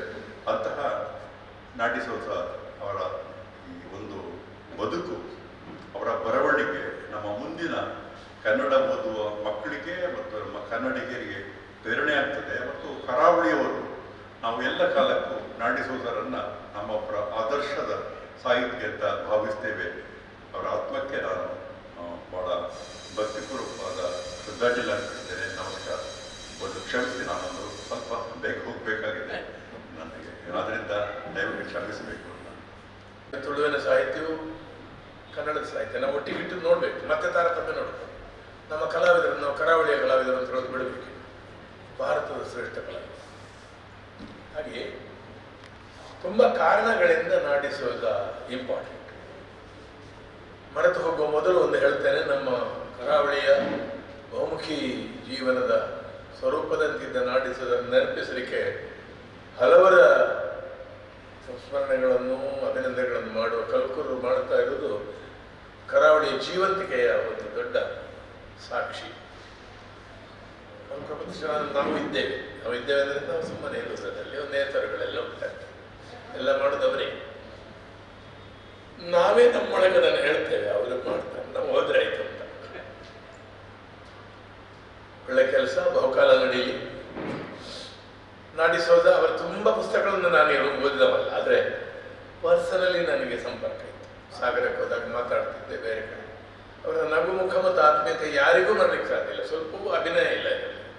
ಸೀದಾ ಸೀದಾ ಸೀದಾ wonderful man, gentleman to the core. Henry Newman gentleman ಹೇಗಿರಬೇಕು ಅಂತ ಒಂದು ಡೆಫಿನೇಷನ್, 1.5 ಪೇಜು. ಪುರಾಣಿಕರಿಗೆ, ನನಗೆ, ಜಿ ಕೆ ಭಟ್ರಿಗೆಲ್ಲ ಅದು ಟೆಕ್ಸ್ಟ್ ಆಗಿತ್ತು. Gentleman by Henry Newman. ನನ್ನ ಒಂದು ಮನಸ್ಸಿನ ಚಿಂತನೆಯನ್ನು ಬದಲಾಯಿಸಿದ ಲೇಖನ. ಅದಕ್ಕೆ ಜೀವಂತ ಸಾಕ್ಷ್ಯಗಳಾಗಿ ನಮಗೆ ಕೆಲವರು ಸಾಹಿತಿಗಳು ಸಿಗ್ತಾರೆ. ಮಾತಿಯವರು, ಮಂದಾರ ಕೇಶವ ಭಟ್ರು, ನಮ್ಮ ನಾಡಿಸೋಜ, ಹಾಗೆ ತುಂಬ ಇದೆ. ಡಾಕ್ಟರ್ ರಾಧಾಕೃಷ್ಣನ್ ಬಗ್ಗೆ, ಬಿಮಲ್ ಕೃಷ್ಣ ಮತ್ತಿಲಾಲ್ ಬಗ್ಗೆ ಎಲ್ಲ ಒಂದು ಮಾತುಂಟು. ಅವರು ಫಿಲಾಸಫರ್ಸು, ಅವರು ಪುಸ್ತಕ ಬರೆದವರು ಫಿಲಾಸಫಿಯಲ್ಲಿ. ಫಿಲಾಸಫರ್ ಹೇಗಿರಬೇಕು ಅಂತ ಇದ್ರು ಅವರು ಅಂತ. ಈಗ ಫಿಲಾಸಫಿ ಮೇಲೆ ತುಂಬ ಪುಸ್ತಕ ಬರೆದವರು ಏನು ಫಿಲಾಸಫರ್ ಆಗಿರೋದಿಲ್ಲ, ಅವರು ವಿಚಿತ್ರ ರೀತಿಯಲ್ಲಿ ಇರ್ತಾರೆ. ಇರಬೇಕು ಅಂತಲೂ ಅಲ್ಲ, ಒಬ್ಬನ ಹಾಗೆ ಒಬ್ಬ ಇಲ್ಲ. ಈಗ ನಾಡಿಸೋದರ ಸೌಮ್ಯತೆ ಎಲ್ಲ ನಮ್ಮಲ್ಲಿ ಬರ್ಲಿಕ್ಕೆ ಸಾಧ್ಯ ಇಲ್ಲ, ಬೇಡ. ಸಾಗರದಲ್ಲಿ ನಮ್ಮ ತಾಳಮಂದರಿಗೆ ಇಡೀ ರಾತ್ರಿ ಕೂತಿರ್ತಿದ್ರು ಅವರು ಸಿರುವಂತೆಯಲ್ಲಿ. ನಾನು ತುಂಬ ಸಲ ಹೋಗ್ತಿದ್ದೆ, ಸುಮಾರು 2010ನೇ ಇಸ್ವಿವರೆಗೆ ಕೂಡ. ಆಮೇಲೆ ದೂರ ಆಯಿತು. ಅಲ್ಲಿದ್ದ ನಮ್ಮ ಕೆಲವು ಮಿತ್ರರು ದೂರ ಆದರೂ ಸೆಕೆಂಡ್ ಲೈನ್ ತಯಾರಾಗಲಿಲ್ಲ. ಈಗ ವಿವೇಕರಿಗೆ ಹೇಳಿದಿಲ್ಲ, ಎಲ್ಲ ಕ್ಷೇತ್ರಗಳಲ್ಲಿ ಈ ಪ್ರಾಬ್ಲಮ್ ಇದೆ. Second line, third line. ಕಲ್ಕುರಿಗೆ ಯಾಕೆ ಇದು ಕೆಲಸ ಅಂತ ಕೇಳೋದಲ್ಲ, ಇನ್ನು ಕೆಲವರು ಕಲ್ಕುರು ತಯಾರಾಗಬೇಕು, ಪುರಾಣಿಕರು ತಯಾರಾಗಬೇಕು, ಪುನರು ತಯಾರಾಗಬೇಕು. That is what we want. ಸಂಧಾನದ ಕೌರವನ ಅನ್ನೋದು ಕೇಳಿಕೊಂಡು ಭಾರಿ ಖುಷಿ ಪಟ್ಟು, ನಿಮ್ಮ ಕೌರವನ ದುಷ್ಟತನ ಒಳ್ಳೆದಾಗಿದೆ ಅಂತ ತಮಾಷೆ ಮಾಡಿ ನಾನು ಹೇಳಿದೆ. ಧರ್ಮರಾಯ ಅದನ್ನು ಹೇಳಿದ್ದು ಸಂತೋಷ ಆಯಿತು ಅಂತ. ಮತ್ತೆ ದುಷ್ಟತನ ನನಗೆ ಅಭಿನಯ ಮಾಡಲಿಕ್ಕೆ ಕಷ್ಟ ಇಲ್ಲ, ನನ್ನ ಹತ್ರವೇ ಉಂಟ. ಕೃಷ್ಣನ ಧರ್ಮರಾಯನ ಅರ್ಥ ಹೇಳಲಿಕ್ಕೆ ಎಲ್ಲ ಕಷ್ಟ. ಕೌರವನ ಅರ್ಥ ನನ್ನ ಸ್ವಭಾವದಲ್ಲಿ ಬರ್ತದೆ. ಮೂಡುಬಿದ್ರೆಯಲ್ಲಿ ಬೆಳೆದಾಗ ಏನು ದುಷ್ಟತನ ಎಡ್ಡೆ ಹಾಕೋದು. ಮಾತಾಡಿದೆವು, ಬರ್ತೀನಿ. ಮತ್ತೆ ಸೂಕ್ಷ್ಮದಲ್ಲಿ ಒಂದು ಸಾಹಿತಿ ಬಂದು ಕೂತಿದ್ದಾನೆ ತಾಳಮಂದರಿಗೆ ಅಂತ ಹೇಳುವ ಗೌರವ ಪಡೀಲಿಕ್ಕಲ್ಲ, ಇಂಟ್ರೆಸ್ಟ್ ಇತ್ತು. ಅರ್ಥಕಾರಿಕೆ ಸೂಕ್ಷ್ಮ ಬರ್ತೀವಿ. ಪದ್ಯದ ಅರ್ಥ ಬಿಟ್ಟು ಹೋದದ್ದನ್ನು ಹೇಳಿದ್ದಾರೆ ನನ್ನಲ್ಲಿ. ದೊಡ್ಡ ಅರ್ಥಕಾರಿಗಳಿಬ್ಬರ ಚರ್ಚೆಯಲ್ಲಿ ನಾವು ಹೊರಗೆ ಕೂತು ಮಾತಾಡಿ, ಇದ್ಯಾಕೆ ಇವರೆಷ್ಟು ದೊಡ್ಡ ವಿದ್ವಾಂಸರು ಅಲ್ಲಿ ಪದ್ಯಕ್ಕೆ ಏನು ಸಂಬಂಧ ಇಲ್ಲದನ್ನು ತಮ್ಮ ವಿದ್ವತ್ ತೋರಿಸ್ಲಿಕ್ಕೆ ಮಾತಾಡ್ತಾ ಇದ್ದಾರಲ್ಲ. ಯಾವುದೋ ಒಂದು ಹಂತದಲ್ಲಿ ಅರ್ಥ ಹೇಳಿರ್ಲಿಕ್ಕೂ ಸಾಕು. Local culture. ಅವರು ಒಂದು ಕ್ರಿಶ್ಚಿಯನ್ ಆಗಿರಲೇ ಇಲ್ಲ. ಅವರು ಹಿಂದೂ ಆಗಿದ್ದರು, ಕ್ರಿಶ್ಚಿಯನ್ ಆಗಿದ್ದರು, ಭಾರತೀಯ ಎಲ್ಲ. ಅವರ ಪ್ರಮುಖವಾದ ಒಂದು ಕೃತಿ ಮುಳುಗಡೆಯ ಮುಖಗಳು. ಅದು ಸಾಗರದ ಸುತ್ತ ತುಂಬ ಆದ ಕೆಲಸ. ಮುಳುಗಡೆಯ ಮುಖಗಳು. ಸಮಾಜದಲ್ಲಿ ಮುಳುಗಡೆಯಿಂದ ಏನಾಗ್ತದೆ ಅಂತ. ಅಲ್ಲಿ ಹೇರೂರು ಸೀಮೆ, ಎಂಥದ್ದು ಹನ್ನಾರು, ಕೊಲ್ಲೂರಿನಿಂದ ಮೇಲೆ ಮಾರ್ತಿಕಟ್ಟೆಯಿಂದ ಹಿಡಿದು ಒಂದು 120 ಮೈಲ್ ಅಲ್ಲಿ ತುಂಬ ಅಡಿಮೇಲೆ ಆಗಿದೆ. ಮುಳುಗಡೆ ಅನಿವಾರ್ಯ ಅನ್ನೋದು ಒಂದು ಬೇರೆ ವಿಷಯ. ಆದರೆ ಡಿಸ್ಪ್ಲೇಸ್ಡ್ ಪೀಪಲ್ 60-70 ವರ್ಷ ದಾಟಿದ ಮೇಲೆ ಗ್ರಾಮ ಬಿಟ್ಟು ಸಾಗರದಲ್ಲಿಯೋ ತಲವಾಟ್ನಲ್ಲಿಯೋ ಶಿವಮೊಗ್ಗದಲ್ಲಿ ಕೂತವರು ಅನುಭವಿಸಿದ ಮಾನಸಿಕ ಹಿಂಸೆಗಳು ತುಂಬ ಚೆನ್ನಾಗಿ ಸ್ಟಡಿ ಮಾಡಿದ್ದಾರೆ, ಫೀಲ್ಡ್ ವರ್ಕ್ ಮಾಡಿದ್ದಾರೆ. ಪುಟ್ಟಜ್ಜಿ ಕಥೆ ಹೇಳುವಂಥ 8 ಪುಸ್ತಕದ ಸೆಟ್ ಒಂದು ಬೆಸ್ಟ್. ಅದೇ ರೈಗಳು ಹೇಳಿದರು, ಬಾಲ ಸಾಹಿತ್ಯಯಾಗಿ ಮಕ್ಕಳ ಸಾಹಿತ್ಯದಲ್ಲಿ ಯಾಕೋ ಸೋಜರ ಹೆಸರು ಹೆಚ್ಚು ಬರಲಿಲ್ಲ. ಅವರು ಕಾದಂಬರಿಗಾರ ಪ್ರಸಿದ್ಧರಾದರು. ಅವರು ಮೇಜರ್ ರೈಟರ್, ಕಳೆದ ಮತ್ತು ಈ ಶತಮಾನದ one of the major writers. Bhyrappa, Ananthamurthy, Lakshminarayana ಭಟ್ರು, ಕಂಬಾರ ಹಾಗೆ ಸೋಜಪುರ. ಇನ್ನೊಂದು ಇಂಟ್ರೆಸ್ಟಿಂಗ್ ಪುಸ್ತಕ, ಅದರ ಬಗ್ಗೆ ನಾವೆಲ್ಲ ತಿಳ್ಕೊಳ್ಬೇಕು, ಸಾಧ್ಯ ಆದರೆ ಓದಿ. ಬಾಮನ್ ಕೆಥಲಿಕರಲ್ಲಿ ಅನೇಕ ಜಾತಿಯವರು ಕನ್ವರ್ಟ್ ಆಗಿದ್ದಾರೆ. ಅಲ್ಲಿ ಬ್ರಾಹ್ಮಣರು ಸಾಮಾನ್ಯವಾಗಿ ಬಾಮಣ ಅಂತ ಹೇಳಿದ್ರೆ ಸಾರಸ್ವತರಲ್ಲಿ, ಸಾರಸ್ವತ್ ಕನ್ವರ್ಟ್ಸ್. ಅವರು ಅದನ್ನು ಹೆಮ್ಮೆ ಪಡ್ತಾರೆ ಕೂಡ, ಹೇಳುತ್ತಾರೆ ನಾವು ಸಾರಸ್ವತರು, ನಾವು ಮೇಲೆ, ಕೆಥಲಿಕರು ಉಳಿದವರು ಕೆಳಗೆ. ಜಾತಿ ವ್ಯವಸ್ಥೆಯನ್ನು ಬಿಟ್ಟು ಹೋಗಲಿಲ್ಲ. ಅದನ್ನು ಧೈರ್ಯವಾಗಿ ಬರೆದಿದ್ದಾನೆ ಮನುಷ್ಯ. ಕ್ರಿಸ್ಟೋಫರ್ ಪೈ ಅಂತ ಒಂದು ಪಾತ್ರ, ಕಾಲ್ಪನಿಕ, ಕಲ್ಯಾಣಪುರದ ಕ್ರಿಸ್ಟೋಫರ್ ಪೈ. ಅವನ ಟರ್ಮಾಯಿಲ್, ಅವನ ಸಂಕಷ್ಟಗಳು ತುಂಬ ಬದಲಾಗುವುದು. ಅವನು ಕೆಲವು ಪುಸ್ತಕಗಳನ್ನು ಓದುವಾಗ ಕೆಥಲಿಕ್ ಸಮಾಜದ ಒಳಗಿರುವ ದೋಷಗುಣ ನಾನು ಹೇಳೋದಲ್ಲ, ಒಂದು ಸ್ವರೂಪವನ್ನು. ಸಾಹಿತಿ ಸತ್ಯವಂತ ಅಲ್ವಾ, ಒಂದು ಚಿತ್ರಣ ಮಾಡಿ ಸುಮ್ಮನೆ ಕತ್ತಿ ಬೀಸುವ ವೈಚಾರಿಕತೆಯೂ ಪ್ರಯೋಜನ ಇಲ್ಲ. ಅದು ನಾನು ವೈಚಾರಿಕನಾಗಲಿಕ್ಕೆ ಕೆಲವೊಂದು ಬೈಯುವುದು ಈಗ ಆಗುಂಟು. ಬೈಯುವುದೇ ಒಂದು ವೈಚಾರಿಕತೆ. ಒಂದು ಧರ್ಮದ ನಂಬಿಕೆಗಳು ಮಾತ್ರ ಮೂಢ, ಉಳಿದ ಧರ್ಮಗಳದ್ದು ನಂಬಿಕೆ ಮೂಢಲ್ಲ. ನನ್ನ ಆಕ್ಷೇಪ ಇರೋದು, ಎಲ್ಲ ಧರ್ಮಗಳನ್ನು ನೀವು ಸುಳ್ಳು, ಮೂಢ, ಎಲ್ಲ ಪ್ರಾರ್ಥನೆಗಳು, ಎಲ್ಲ ಗ್ರಂಥಗಳು ಸರಿ, ನಿಮ್ಮನ್ನು ಒಪ್ಪುತ್ತೇನೆ ನಾನು ಒಂದು ರೀತಿಯಲ್ಲಿ. ಓಕೆ, ಇದಾಗಲ್ಲ. ಇದು ಹಿಂದುತ್ವದ್ದು ಮಾತ್ರ ಮೌಢ್ಯ. Dangerous narrative is being established. ನೀವು ಸೋಷಲ್ ಇದನ್ನು ನೋಡಿದರೆ ಗೊತ್ತಾಗ್ತದೆ. ಎಲ್ಲ ಹಿಂದೆ ಅಷ್ಟು ಮೋಸ ಅಲ್ಲ. ಪೌರಹಿತ್ಯ, ದೇವರು, ರಾಮ, ಕೃಷ್ಣ ಎಲ್ಲ ಮೋಸ. ರಾಮ ಇದ್ದ ಸುಳ್ಳು ಅಂದ್ರೆ ಸುರುವಿಗೆ, ಅದನ್ನು ತೆಗೆದ ರಾಮ ದೇವಸ್ಥಾನ ಸುಳ್ಳು ಅಂತ ಹೇಳಿದ್ರು. ಈಗ ಪ್ರಾಣ ಪ್ರತಿಷ್ಠೆ ಸರಿಯಾಗಲಿಲ್ಲ ಅಂತ ಹೇಳಿ. ನಿಮಗೆ ಯಾಕೆ ಸ್ವಾಮಿ ಅದು? ನೀವು ಅದನ್ನು ಒಪ್ಪುದೇ ಇಲ್ಲಲ್ಲ. ವಿಷಯ ಬದಲಾಯಿಸ್ತೇನೆ ಅಂತ ಭಾವಿಸಬೇಡಿ. ಸೋಮನಾಥಕ್ಕೆ ಮೊಹಮ್ಮದ್ ಗಜನಿ ಬರಲೇ ಇಲ್ಲ. ಅದು ಇನ್ನು ನೆಕ್ಸ್ಟ್ ಏನು ಗೊತ್ತುಂಟಾ? ಸೋಮನಾಥಲ್ಲಿ ಮೊದಲಿದ್ದದ್ದೇ ಮಸೀದಿ ಅಂತ. They is not for. ಇದಕ್ಕೆ ಬಲಿಯಾಗಲಿಲ್ಲ ಸೋಜ.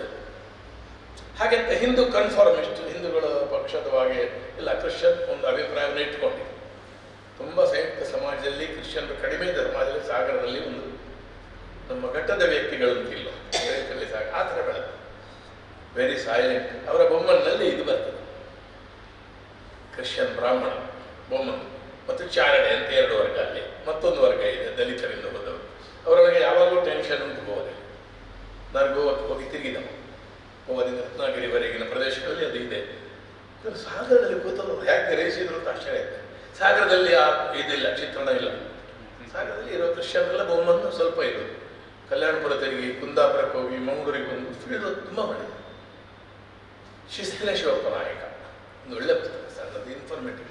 ಶಿಸ್ತಿನ ಶಿವಪ್ಪ ಅಂದರೆ ಡಿಸಿಪ್ಲಿನ್ ಎಂಬ ಅರ್ಥ ಅಲ್ಲ, ಟ್ಯಾಕ್ಸ್ ಆ್ಯಂಡ್ ರೆವೆನ್ಯೂಗೆ ಒಂದು ಶಿಸ್ತು ತಂದದ್ದು ನಾವು. ಈಗ ಕರ್ನಾಟಕದಲ್ಲಿ ಮತ್ತು ಹೈದರಾಬಾದು, ತಮಿಳುನಾಡಲ್ಲೆಲ್ಲ ಬಳಕೆಯಲ್ಲಿರುವ ರೆವೆನ್ಯೂ ಶಿಸ್ತು ಉಂಟಲ್ಲ, ಅದು ಶಿವಪ್ಪ ನಾಯಕನ ಇದಂತೆ. ಹೈದರಾಲಿ ಶಿವಪ್ಪ, ಹೈದರಾಬಾದ್ ನಿಜಾಮರು, ಇಂತಹ ವಿಷಯಗಳನ್ನು ತುಂಬ ಮಾಡಿದ್ದಾರೆ. ಸಣ್ಣ ಕಥೆ ಬರೆದಿದ್ದಾರೆ, ರೇಡಿಯೋ ನಾಟಕ ಇಂಟ್ರೆಸ್ಟಿಂಗ್ ಆಗಿ ಬರೆದಿದ್ದಾರೆ. ಈ ಎಲ್ಲ ಸಾಹಿತ್ಯ ಸುಮಾರು ಮೋರ್ ದೆನ್ 100 ಬುಕ್ಸ್. ಅಂದರೆ 70-75 ಮಹತ್ವದ ಪುಸ್ತಕ, ಬಿಗ್ ಪರ್ಸೆಂಟೇಜ್. ಈಗ ನಾವು ಬರೆದರಲ್ಲಿ 10 ಲೇಖನದಲ್ಲಿ ಅಲ್ಲ, ನನ್ನದು ಹೆಚ್ಚು ಜನ ಓದುವುದಿಲ್ಲ, ಅದರಿಂದ ಉಪಕಾರ ಅಲ್ಲ. ಒಂದು 3-4 ಒಳ್ಳೆದಿರ್ತದೆ. ಹೈ ಪರ್ಸೆಂಟೇಜ್ ಆಫ್ ಕ್ವಾಲಿಟಿ, ಸರಳ ಸುಂದರ ಭಾಷೆ. ಮತ್ತು ಏನಾಯಿತು ಅಂದರೆ 70ರ ನಂತರ ಕನ್ನಡದಲ್ಲಿ ಒಂದು ದೊಡ್ಡ ಬೆಳವಣಿಗೆ ಆಯಿತು. ನವ್ಯರಿಂದ ಅದೊಂದು ದೊಡ್ಡ ಕೊಡುಗೆ, ಪವರ್ಫುಲ್ ಆದ ಭಾಷೆ ಬಂತು ಅಡಿಗರ ನಂತರ. ಬೇರೆ ರೀತಿ ಅನಂತಮೂರ್ತಿ ಕಾದಂಬರಿಯಲ್ಲಿ ಓದುವ, ಅದು ಭೈರಪ್ಪ ಕೂಡ ಹೇಳಿದ್ದಾರೆ, ಏನು ಬರೀತಾರಪ್ಪ ಅನಂತಮೂರ್ತಿ ಅಂತ. ರೈವಲ್ಸ್ ಅವರು. ಆದರೆ ದಿಸೋದ್ರ ಆ ದಾರಿ ಹಿಡಿಲಿಲ್ಲ. ನವ್ಯದ ಒಂದು ದಾರಿ ಉಂಟಲ್ಲ, ನವ್ಯದ ಜನ್ಮಭೂಮಿ ಸಾಗರ, ಹೆಗ್ಗೋಡು, ಸುಬ್ಬಣ್ಣ, ಅಡಿಗರು, ಸಾಂಪ್ರದಾಯಿಕವಾದ ಕನ್ನಡ ಸಾಹಿತ್ಯ, ಸುಮಾರು ನವೋದಯ ಥರ ಏನುಂಟು ಅದು, ಕಡಿಮೆ ಶಬ್ದ, ಚಂದ ವಾಕ್ಯಗಳು, ಸಹಜ. ಅವನು ಸಾಹಿತ್ಯದ ಬರವಣಿಗೆ ಅಂತಲ್ಲ ಮಾತಾಡಿದ. ಬಟ್ ಸ್ವಭಾವೋಕ್ತಿ ಸಾಹಿತ್ಯದಲ್ಲಿ ಒಂದು ಸಮಸ್ಯೆ ಸಾಹಿತ್ಯಗಳಿಗೆ ಗೊತ್ತುಂಟು. ತುಂಬ ಜನರ ಮಾತಾಡಿದಾಗ ಮಾತ್ರ ಡಿಬೇಟ್ ಆಗ್ತದೆ. ಅಲಂಕಾರ ಬರಲಿಕ್ಕೆ ಹೋದರೆ ಮೇಲೆ ಹೋಗ್ತದೆ. ಸಾಮಾಜಿಕವಾಗಿ ಬಳಕೆ ಇರೋ ಭಾಷೆಯನ್ನೇ ಬಳಸಿಕೊಂಡು ಕೂಡ ವೆಲ್ ಗ್ರೇಡೆಡ್ ಕ್ಯಾರೆಕ್ಟರ್ಸು, ಪಾತ್ರಗಳ ಚಿತ್ರಣ ಸಹಜ ಸಾಗರದ ಪೇಟೆಯಲ್ಲಿಯೋ, ಸಾಗರದ ಹಳ್ಳಿಯಲ್ಲಿಯೋ, ಕಲ್ಯಾಣಪುರದಲ್ಲಿಯೋ, ಮಂಗಳೂರಲ್ಲಿ ಸಿಕ್ಕುವ ಜನ ಯಾರನ್ನೂ ನೋಯಿಸದೆ ಹೇಳಬೇಕಾದ್ದನ್ನು ಹೇಳುವ ದಾರಿ ಇತ್ತು. ಆ ವಿಷಯದಲ್ಲಿ ಡಿಸೋಜರನ್ನು ನಮ್ಮ ವೈಚಾರಿಕ ಸಾಹಿತಿಗಳು ಅಲ್ಲ, ಬೇರೆ ಬೇರೆ ಸಾಹಿತಿಗಳು ಕೂಡ ಎಮ್ಯುಲೇಟ್ ಮಾಡಬೇಕು. Very creative. ಅವರು ಎತ್ತಿಕೊಂಡ ವಿಷಯಗಳೆಲ್ಲ ಮೊದಲಿದ್ದದ್ದೇ. ದ್ವೀಪ ಇದೆ ನೋಡಿ, ಅದು ಐಲ್ಯಾಂಡ್ ಅಂತ ಆಕ್ಸ್ಫರ್ಡ್ ಯೂನಿವರ್ಸಿಟಿಯಿಂದ ಪಬ್ಲಿಷ್. ಅಟ್ಲೀಸ್ಟ್ 20 or 30 ಬುಕ್ಸ್ ಅವರದ್ದು ಟ್ರಾನ್ಸ್ಲೇಟ್ ಆಗಿದೆ. ಟ್ರಾನ್ಸ್ಲೇಷನು ಅಖಿಲ ಭಾರತ ಸಾಹಿತ್ಯ ಸಮ್ಮೇಳನ, ಕೇಂದ್ರ ಸಾಹಿತ್ಯ ಅಕಾಡೆಮಿ, ಪಂಪ ಪ್ರಶಸ್ತಿ, ಮುಖ್ಯವಾದ 6-7 ಗೌರವಗಳು. ನಮ್ಮಲ್ಲಿ ಅನೇಕರು ಭಾವಿಸಿರೋ ಹಾಗೆ ಅಲ್ಲ, ಸಣ್ಣದಂತ ನಾನು ಹೇಳೋದಿಲ್ಲ, ಕನ್ನಡ ಸಾಹಿತ್ಯಕ್ಕೆ ದೊರೆಯಬೇಕಾದ ದೊಡ್ಡ ಪ್ರಶಸ್ತಿ ಜ್ಞಾನಪೀಠ ಸಾಹಿತ್ಯ ಸಮ್ಮೇಳನದ ಅಧ್ಯಕ್ಷತೆ, ಕೇಂದ್ರ ಸಾಹಿತ್ಯ ಅಕಾಡೆಮಿ ಗೌರವ. ನಮ್ಮ ದೃಷ್ಟಿಯಿಂದ ಅದು ಹಣ ಹೆಚ್ಚುಂಟು ಅಂತ. ಜ್ಞಾನಪೀಠಕ್ಕೆ ಜ್ಞಾನಪೀಠ ಅಂತ ಒಂದು ಹೆಸರು ಇರುವುದರಿಂದಲೂ, ದೊಡ್ಡ ಅಮೌಂಟ್ ಇರುವುದರಿಂದಲೂ ಅದು ಪ್ರೈವೇಟ್ ಆನರ್. ಅದು ಅವರಿಗೆ ಸಿಕ್ಕಬಹುದಾಗಿತ್ತು, ಎಲ್ರಿಗೇನು ಸಿಗ್ಲಿಕ್ಕೆ ಆಗುದಿಲ್ಲ ಬಿಡಿ. ಮತ್ತು ತುಂಬ ಸ್ಥಳೀಯವಾಗಿ ಇತ್ತೀಚೆಯವರೆಗೆ ಆ ಮನುಷ್ಯನಿಗೆ ಬಯೋಡೇಟಾ ಇರಲಿಲ್ಲ. ಹೌದು, ಬಯೋಡೇಟಲ್ಲಿ ಯಾರು ಮತ್ತೆ ಅದನ್ನು ಮಾಡಿಕೊಟ್ರು ಒತ್ತಾಯಿಸಿ. ಮತ್ತು ಸಂಸ್ಥೆಗಳಲ್ಲಿ ಹೋಗುವುದು, ಓಂಜುವುದು ಅವಕಾಶಕ್ಕಾಗಿ ಆಗಲಿಲ್ಲ. ಎಲ್ಲ ಸಾಹಿತ್ಯ ಅಕಾಡೆಮಿ ಮೆಂಬರ್ಶಿಪ್ ಅವಾರ್ಡ್ ಎಲ್ಲ ತಾನಾಗಿ ಬಂದಿದೆ ಅವರಿಗೆ. ನೆವರ್ ಲಾಬಿಡ್. ನಾನು ಲಾಬಿ ಅಂತ ಹೇಳೋದಿಲ್ಲ ಅದನ್ನು. ಇಷ್ಟು ಸಖ್ಯ ಸಾಹಿತಿಗಳಿರುವಾಗ ಸರ್ಕಾರಕ್ಕೆಲ್ಲ ಗೊತ್ತಿರ್ಲಿಕ್ಕೆ ಆಗುದಿಲ್ಲ. ನಾವು ಲಾಬಿ ಅಂತ ಹೇಳಬಾರ್ದು, ಇನ್ಫ್ಲುಯೆನ್ಸ್ ಅಲ್ಲ ಮಾಡಬೇಕಾಗ. ಸುಧಾಕರ್ ರಬೇಜರೊಬ್ಬ ಸಾಮಾಜಿಕ ಕಾರ್ಯಕರ್ತ ಇದ್ದಾನೆ, ಡಿಸಿಗೆ ಗೊತ್ತು, ನಾನು ಹೇಳಬೇಕಾಗ್ತದೆ. ನ್ಯಾಚುರಲ್, ನಾನು ತಪ್ಪು ಅಂತ ಹೇಳಿದ್ರೆ. But he was never for that. ಇಂಟರ್ವ್ಯೂಸಲ್ಲಿ ತುಂಬ ಆಸಕ್ತಿ ಇಲ್ಲ, ಹಾಗಾಗಿ ಅವರ ಇಂಟರ್ವ್ಯೂಗಳು ತುಂಬ ರೆಕಾರ್ಡ್ ಆಗಲಿಲ್ಲ, ಪತ್ರಿಕೆಯಲ್ಲಾಗಲಿಲ್ಲ. ಹಾಗೆ ಅಂತ ರೆಗ್ಯುಲರ್ ಬರೆಯೋದು. ತರಂಗದವರೇ ಕೃಷ್ಣ ರೆಗ್ಯುಲರ್ ಆಗಿ ಬರೀತಿದ್ರು, ಕಾಲಮೇನ ಬರೀತಿದ್ರು, ಕಥೆಗಳನ್ನು ಬರೀತಿದ್ರು. Good story teller also. ಹೀಗೆ ಮಾತಾಡುವಾಗ ಕೂಡ ಅವರ ಮಾತು ಸಹಜವಾಗಿ ರುಚಿಕರವಾಗಿತ್ತು. ಇಂಟ್ರೆಸ್ಟಿಂಗ್ ಆಗಬೇಕು, ಇಂಪ್ರೆಸ್ ಮಾಡಬೇಕು ಅಂತ ಮಾತಾಡ್ತಿರ್ಲಿಲ್ಲ ಅವರು. Very friendly. ಅವರ ಈ ಮುಖ ಉಂಟಲ್ಲ, natural. Such A good man. ಸಾಹಿತ್ಯದ ಈ ಅಡಿಮೇಲುಗಳಲ್ಲಿ ಬಹುಶಃ ಸಾಗರದಲ್ಲಿ ಸ್ವಲ್ಪ ಇದ್ದದ್ರಿಂದಲೇ ಏನೋ ಪಂಥ ಪೌರುಷ ಗುಂಪುಗಳಿಗೆಲ್ಲ ಸೇರಿಲ್ಲ. A person whom I respect very highly. ಬಗ್ಗೆ ತುಂಬ ಮಾತಾಡ್ತಾ ಹೋಗ್ಬೋದು. ನಾನು ಓದಿರೋದು ಕಡಿಮೆ ಆಗೋದು, 4 ಕಾರ್ಯಕ್ರಮ ಅಂತ ಹೇಳಿದ್ರು. ಎಷ್ಟು ಫಾಲೋ ಮಾಡ್ಲಿಕ್ಕೆ ಸಾಧ್ಯ ಸಾಹಿತ್ಯ, ಎಷ್ಟು ಲೇಖಕಗಳನ್ನು ಓದ್ಬೋದು. But I am happy. ನಾನು 4-5 ಪುಸ್ತಕ ಆದರೆ ಅವ್ರದ್ದು ಓದಿದ್ದೇನೆ, ಅವರೊಟ್ಟಿಗೆ ಒಡನಾಡಿದ್ದೇನೆ. ಫಾದರ್ ಮುಲ್ಲರಲ್ಲಿ ಇದ್ರದ್ದು ಗೊತ್ತಿದ್ರೆ ಖಂಡಿತ ಹೋಗ್ತೀನಿ. ನಾನು ಅವ್ರು ನೋಡಿದ್ದೆ 3 ವರ್ಷದಿಂದ ಕಲ್ಕುರ ಮನೆಯಲ್ಲಿ, ಗಂಡ ಹೆಂಡತಿ ಅಲ್ಲ. ಜೋಶಿ ಹೇಗಿದ್ದೀರಿ ಈಗ ಅಂತ ಹೇಳ್ತೀರಾ ಕೂಡಲೇ. ನಿಮ್ಮ ಅರ್ಥ ಕೇಳಬೇಕಲ್ಲಪ್ಪ ಅಂತ ಹೇಳಿದ್ರು. ಉಡುಪಿಯಲ್ಲಿ ಉಂಟು ಬನ್ನಿ ಅಂತ ಹೇಳಿದ್ರು. ಬರ್ತೇನೆ ಅಂತ ಹೇಳಿದ್ರು, ಬರ್ಲಿಕ್ಕಾಗಲ್ಲ. ತಾಳಂದ್ರೆ ಮತ್ತು ಆಟದ ಆಸಕ್ತಿ ಶೋ ಅಲ್ಲ. ಆಗಲೇ ಹೇಳಿದಿಲ್ಲ, ಸಾಲಿಗ್ರಾಮ ಮೇಳದ ಆಟ ಇಡೀ ಕೂತ್ಕೊಡ್ತೀವಿ, ಸೂಕ್ಷ್ಮ ವಿಮರ್ಶೆ ಮಾಡ್ತೀವಿ. ಇಂಥ ಒಬ್ಬ ಸೂಕ್ಷ್ಮಜ್ಞ, ಸೂಕ್ಷ್ಮ ಜೀವಿ ಮತ್ತು ಸರಳ ಜೀವಿ ಆ ಎತ್ತರಕ್ಕೆ ಏರಿದ್ರು ಹಾಗೆ ಇರಲೇ ಇಲ್ಲ. ಹಾಗೆ ಬದುಕುವುದು ಕಷ್ಟ. Hard to live like that. ನಾನು ತಕ್ಕ ಮಟ್ಟಿಗೆ ಹತ್ತಿರದಿಂದ ಬಲ್ಲವನಾಗಿ ಹೇಳಿದೆ. ಅಂಥವರಿಗೆ ನನ್ನ ನಮನವನ್ನು ಸಲ್ಲಿಸ್ತೇನೆ. ಡಿಸೋಜ ಪುನಃ ಬರಬೇಕು, ಮೋಕ್ಷಕ್ಕೆ ಹೋಗ್ಬೇಕು, ಬೇರೆ ಅದು. ಡಿಸೋಜರು ತಯಾರಾಗಲಿ.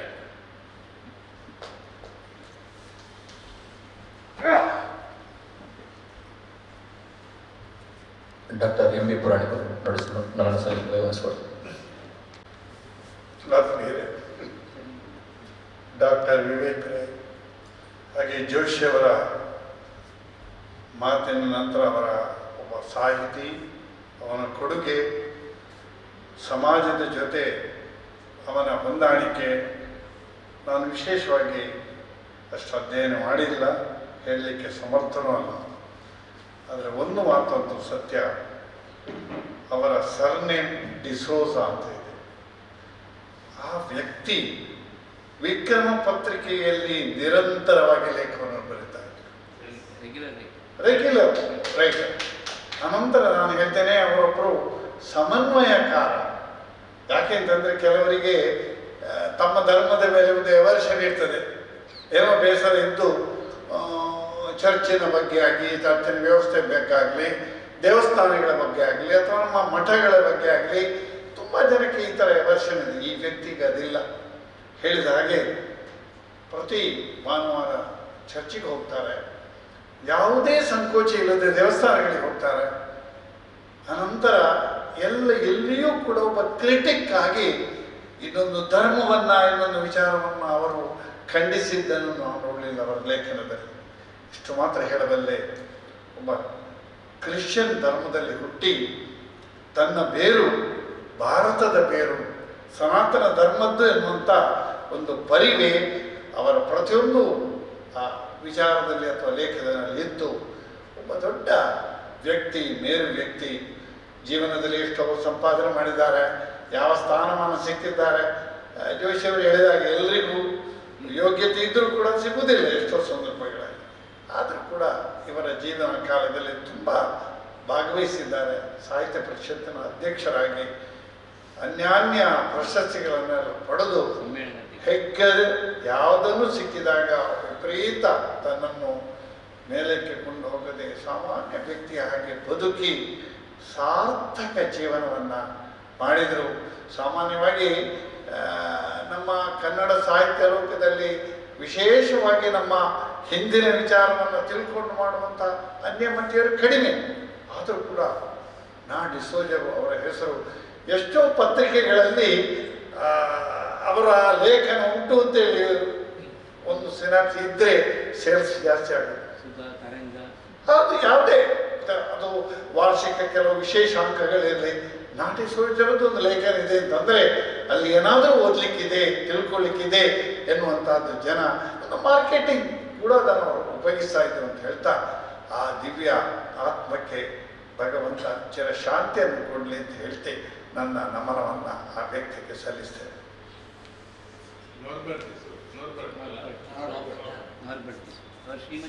ಧನ್ಯವಾದ. ನಾವು ಭಟ್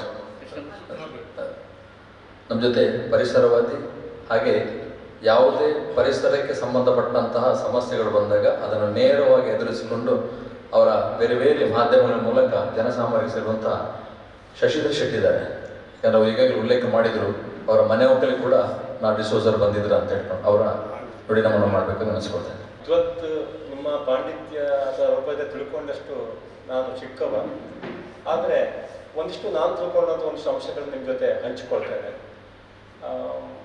ಈ ಪರಿಸರ ಸಾಹಿತ್ಯದಲ್ಲಿ ಪರಿಸರ ಯಾಕೆ ಎಲ್ಲ ಸಾಹಿತ್ಯಗಳಲ್ಲೂ ಪರಿಸರದ ಅಂಶ ಯಾಕೆ ಸೇರುವುದಿಲ್ಲ ಅಂತ ಹೇಳಿದರೆ, ಇವತ್ತು ಪರಿಸರ ಅಂದರೆ ಏನು ಎಂಥದ್ದು ಗೊತ್ತೇ ಇಲ್ಲದ ಮಂಗಳೂರಿನ ಒಂದು 35ನೇ ಮಹಡಿಯ ತುದಿಯಲ್ಲಿ ಕೂತ್ಕೊಂಡು ಹುಟ್ಟಿ ಬೆಳೆದಂಥ ಒಬ್ಬ ವ್ಯಕ್ತಿ ಒಂದು ಪರಿಸರದ ಒಂದು ಕುರಿತು ಒಂದು ಚಂದವಾಗಿ ಒಂದು ಕವನ ಬರೀಲಿಕ್ಕೋ, ಒಂದು ಹೊಳೆಯ ಬಗ್ಗೆ ಕಾಮನ ಬರೀಲಿಕ್ಕೆ ಕಷ್ಟ ಆಗ್ತದೆ. ಅದೇ ಜೋಗದ ಸಿರಿ ಬೆಳಕಿನಲ್ಲಿ ಅಂತ ಅವ್ರು ಬಳಿಬೇಕಿದ್ರೆ ಆ ಭಾಗದಲ್ಲಿ ಹುಟ್ಟಿ ಬೆಳೆದಿದ್ರು.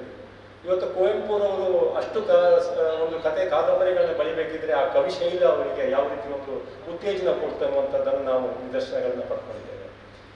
ನಾನು ಬೈಂದೂರಿನ ಪಶ್ಚಿಮ ಘಟ್ಟದ ಒಂದು ಭಾಗದಲ್ಲಿ ಹುಟ್ಟಿ ಬೆಳೆದು ದಿವಸ ಬೆಳಿಗ್ಗೆ ಇದ್ದರೆ ತಂದೆ ಜೊತೆ ಕಾಡಿಗೆ ಹೋಗಿ ಸೌದೆ ಸೊಪ್ಪಲ್ಲಿ ತೊಗೊಂಡು ಬಂದು ದಿವಸಕ್ಕೆ 15-20 ಕಿಲೋಮೀಟರ್ ಗುಡ್ಡದಲ್ಲಿ ನಡ್ಕೊಂಡು ಹೋಗಿ ಬರುವಾಗ ನಮಗೆ ಪಾಕೆಟ್ ಮನಿ 1 ರೂಪಾಯಿ ಇದ್ದಿದ್ರು ಕೂಡ ಕಾಡು ನನ್ನ ಹಾಗೆ 100-150 ಮಕ್ಕಳ ಹೊಟ್ಟೆಯನ್ನು ತುಂಬಿಸ್ತಿತ್ತು. ಕಾಡಿನಲ್ಲಿ ಪಕ್ಕದಲ್ಲಿ ಹರಿಯುವಂಥ ನದಿ ಶುದ್ಧವಾದ ತೋಡು, ನದಿಯಲ್ಲಿ ಅದರ ಬುತ್ತಿಯಲ್ಲಿ ನೀರು ಕುಡಿತಿದ್ವಿ.